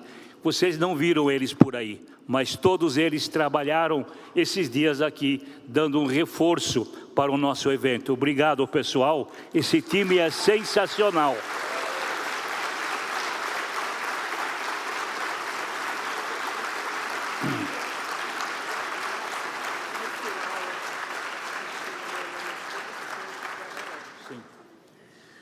Continuando, eu quero agradecer ao nosso time de comunicações, coordenado pela Carolina Carvalho. Carolina, cadê você? Deve estar trabalhando, fazendo algum press release, correndo agora para entrar no Jornal da Noite. Eu quero agradecer a toda a infraestrutura que vocês talvez nem perceberam, foi coordenada pela Adriana Góes, a nossa especialista em carregar pianos. Não pianos físicos, mas de pôr tudo no lugar para funcionar. Obrigado, Adriana. Você está por aí? Está em algum lugar trabalhando. Eu quero agradecer o Pedro Boneto, que cuidou de toda a parte de streaming, toda a parte do link nacional e internacional, para que o mundo pudesse acompanhar o que está acontecendo aqui. Eu quero agradecer ao Flávio Yanai, que é o que preparou toda a parte da plataforma, da infraestrutura de sistemas que nós usamos para fazer a consulta, tabelar os resultados e ter os dados disponíveis em tempo real. Obrigado, Flávio. Você está aí? Obrigado, Flávio. Para instalar um evento como esse, uma série de contratos de serviços terceirizados foram feitos. Eu quero agradecer todo o time jurídico que nos ajudou a colocar os contratos em tempo real, e o nosso time foi coordenado pela Raquel. Você está aí, Raquel? Eu vi-la por aí, ela também deu sangue.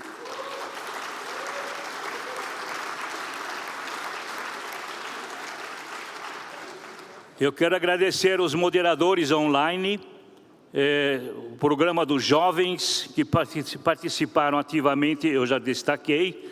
Quero destacar também os tradutores, master de cerimônias, a Renata Jabali, os transcribers que fizeram em tempo real a transcrição de tudo que aconteceu aqui, todas as recepcionistas que atenderam a todos nós de uma forma tão gentil, pessoal que trabalhou no áudio, no vídeo, o pessoal que estava na retaguarda e, de uma forma especial, toda a equipe do Hotel Hyatt.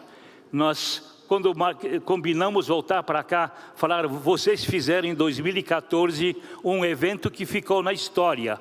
É uma honra receber vocês de volta para fazer mais uma vez um evento na qualidade que vocês deixaram saudades e o hotel até hoje se sente orgulhoso por organizar pela segunda vez.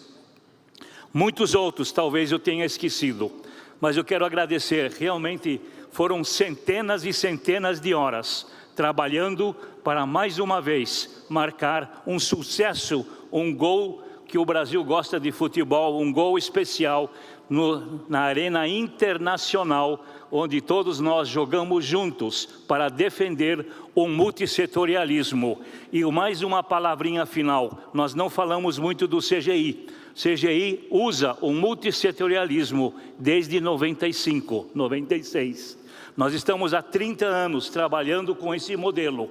São 21 conselheiros, 9 do governo e 12, maioria, que são eleitos pelos pares, pelos seus próprios representantes. E os 21 conselheiros trabalham pro bonos, não tem vínculo empregatício com o CGI e dedicam, no mínimo, um dia por mês. Eu digo no mínimo, porque esta é a reunião presencial. Provavelmente dedicam mais alguns dias para realmente atender a grande demanda do CGI. É um caso de sucesso e nós temos muito orgulho em falar que o multissetorialismo funciona. É uma realidade, é uma coisa que nós gostaríamos de ver espalhado em outros países também.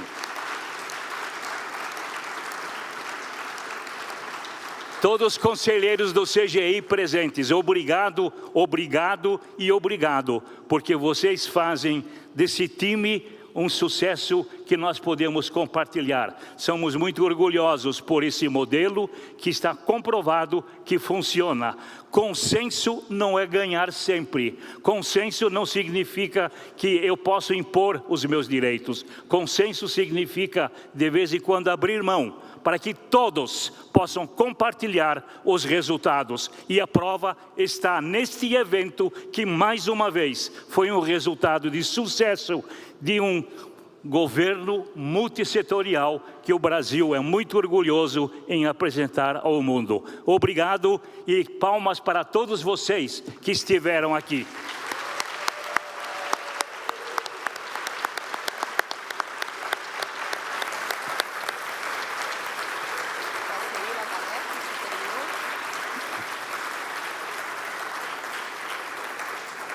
E uma palavra especial agora para a nossa coordenadora. Renata Miele, ela quando faz eventos assim de impacto, ela sempre costuma trazer um anexo. Nós tivemos um evento há pouco tempo aqui, que é o nosso fórum da internet brasileira, ela estava com uma bota especial.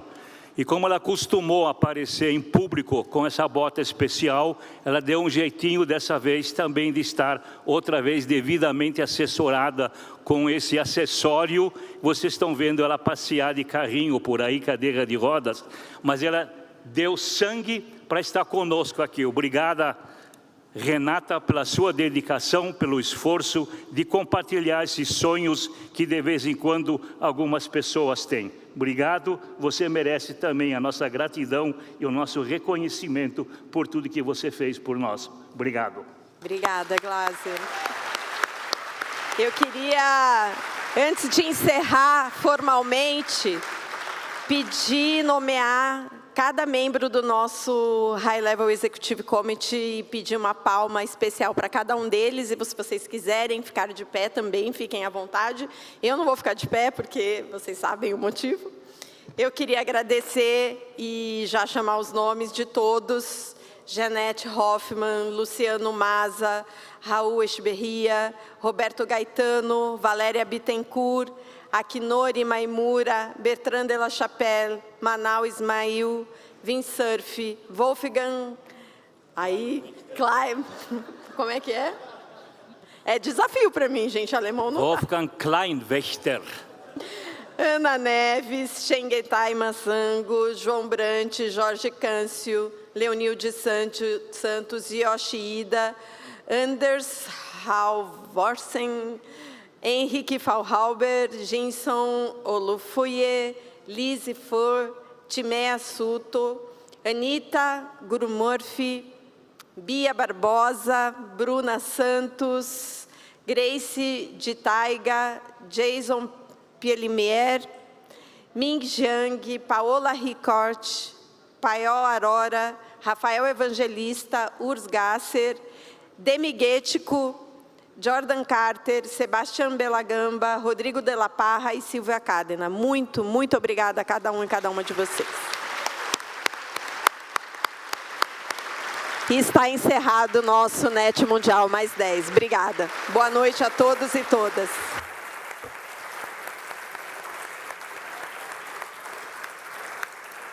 E, é claro, agradecemos mais uma vez a todos vocês. Desejamos um ótimo retorno a todos. Muito obrigada.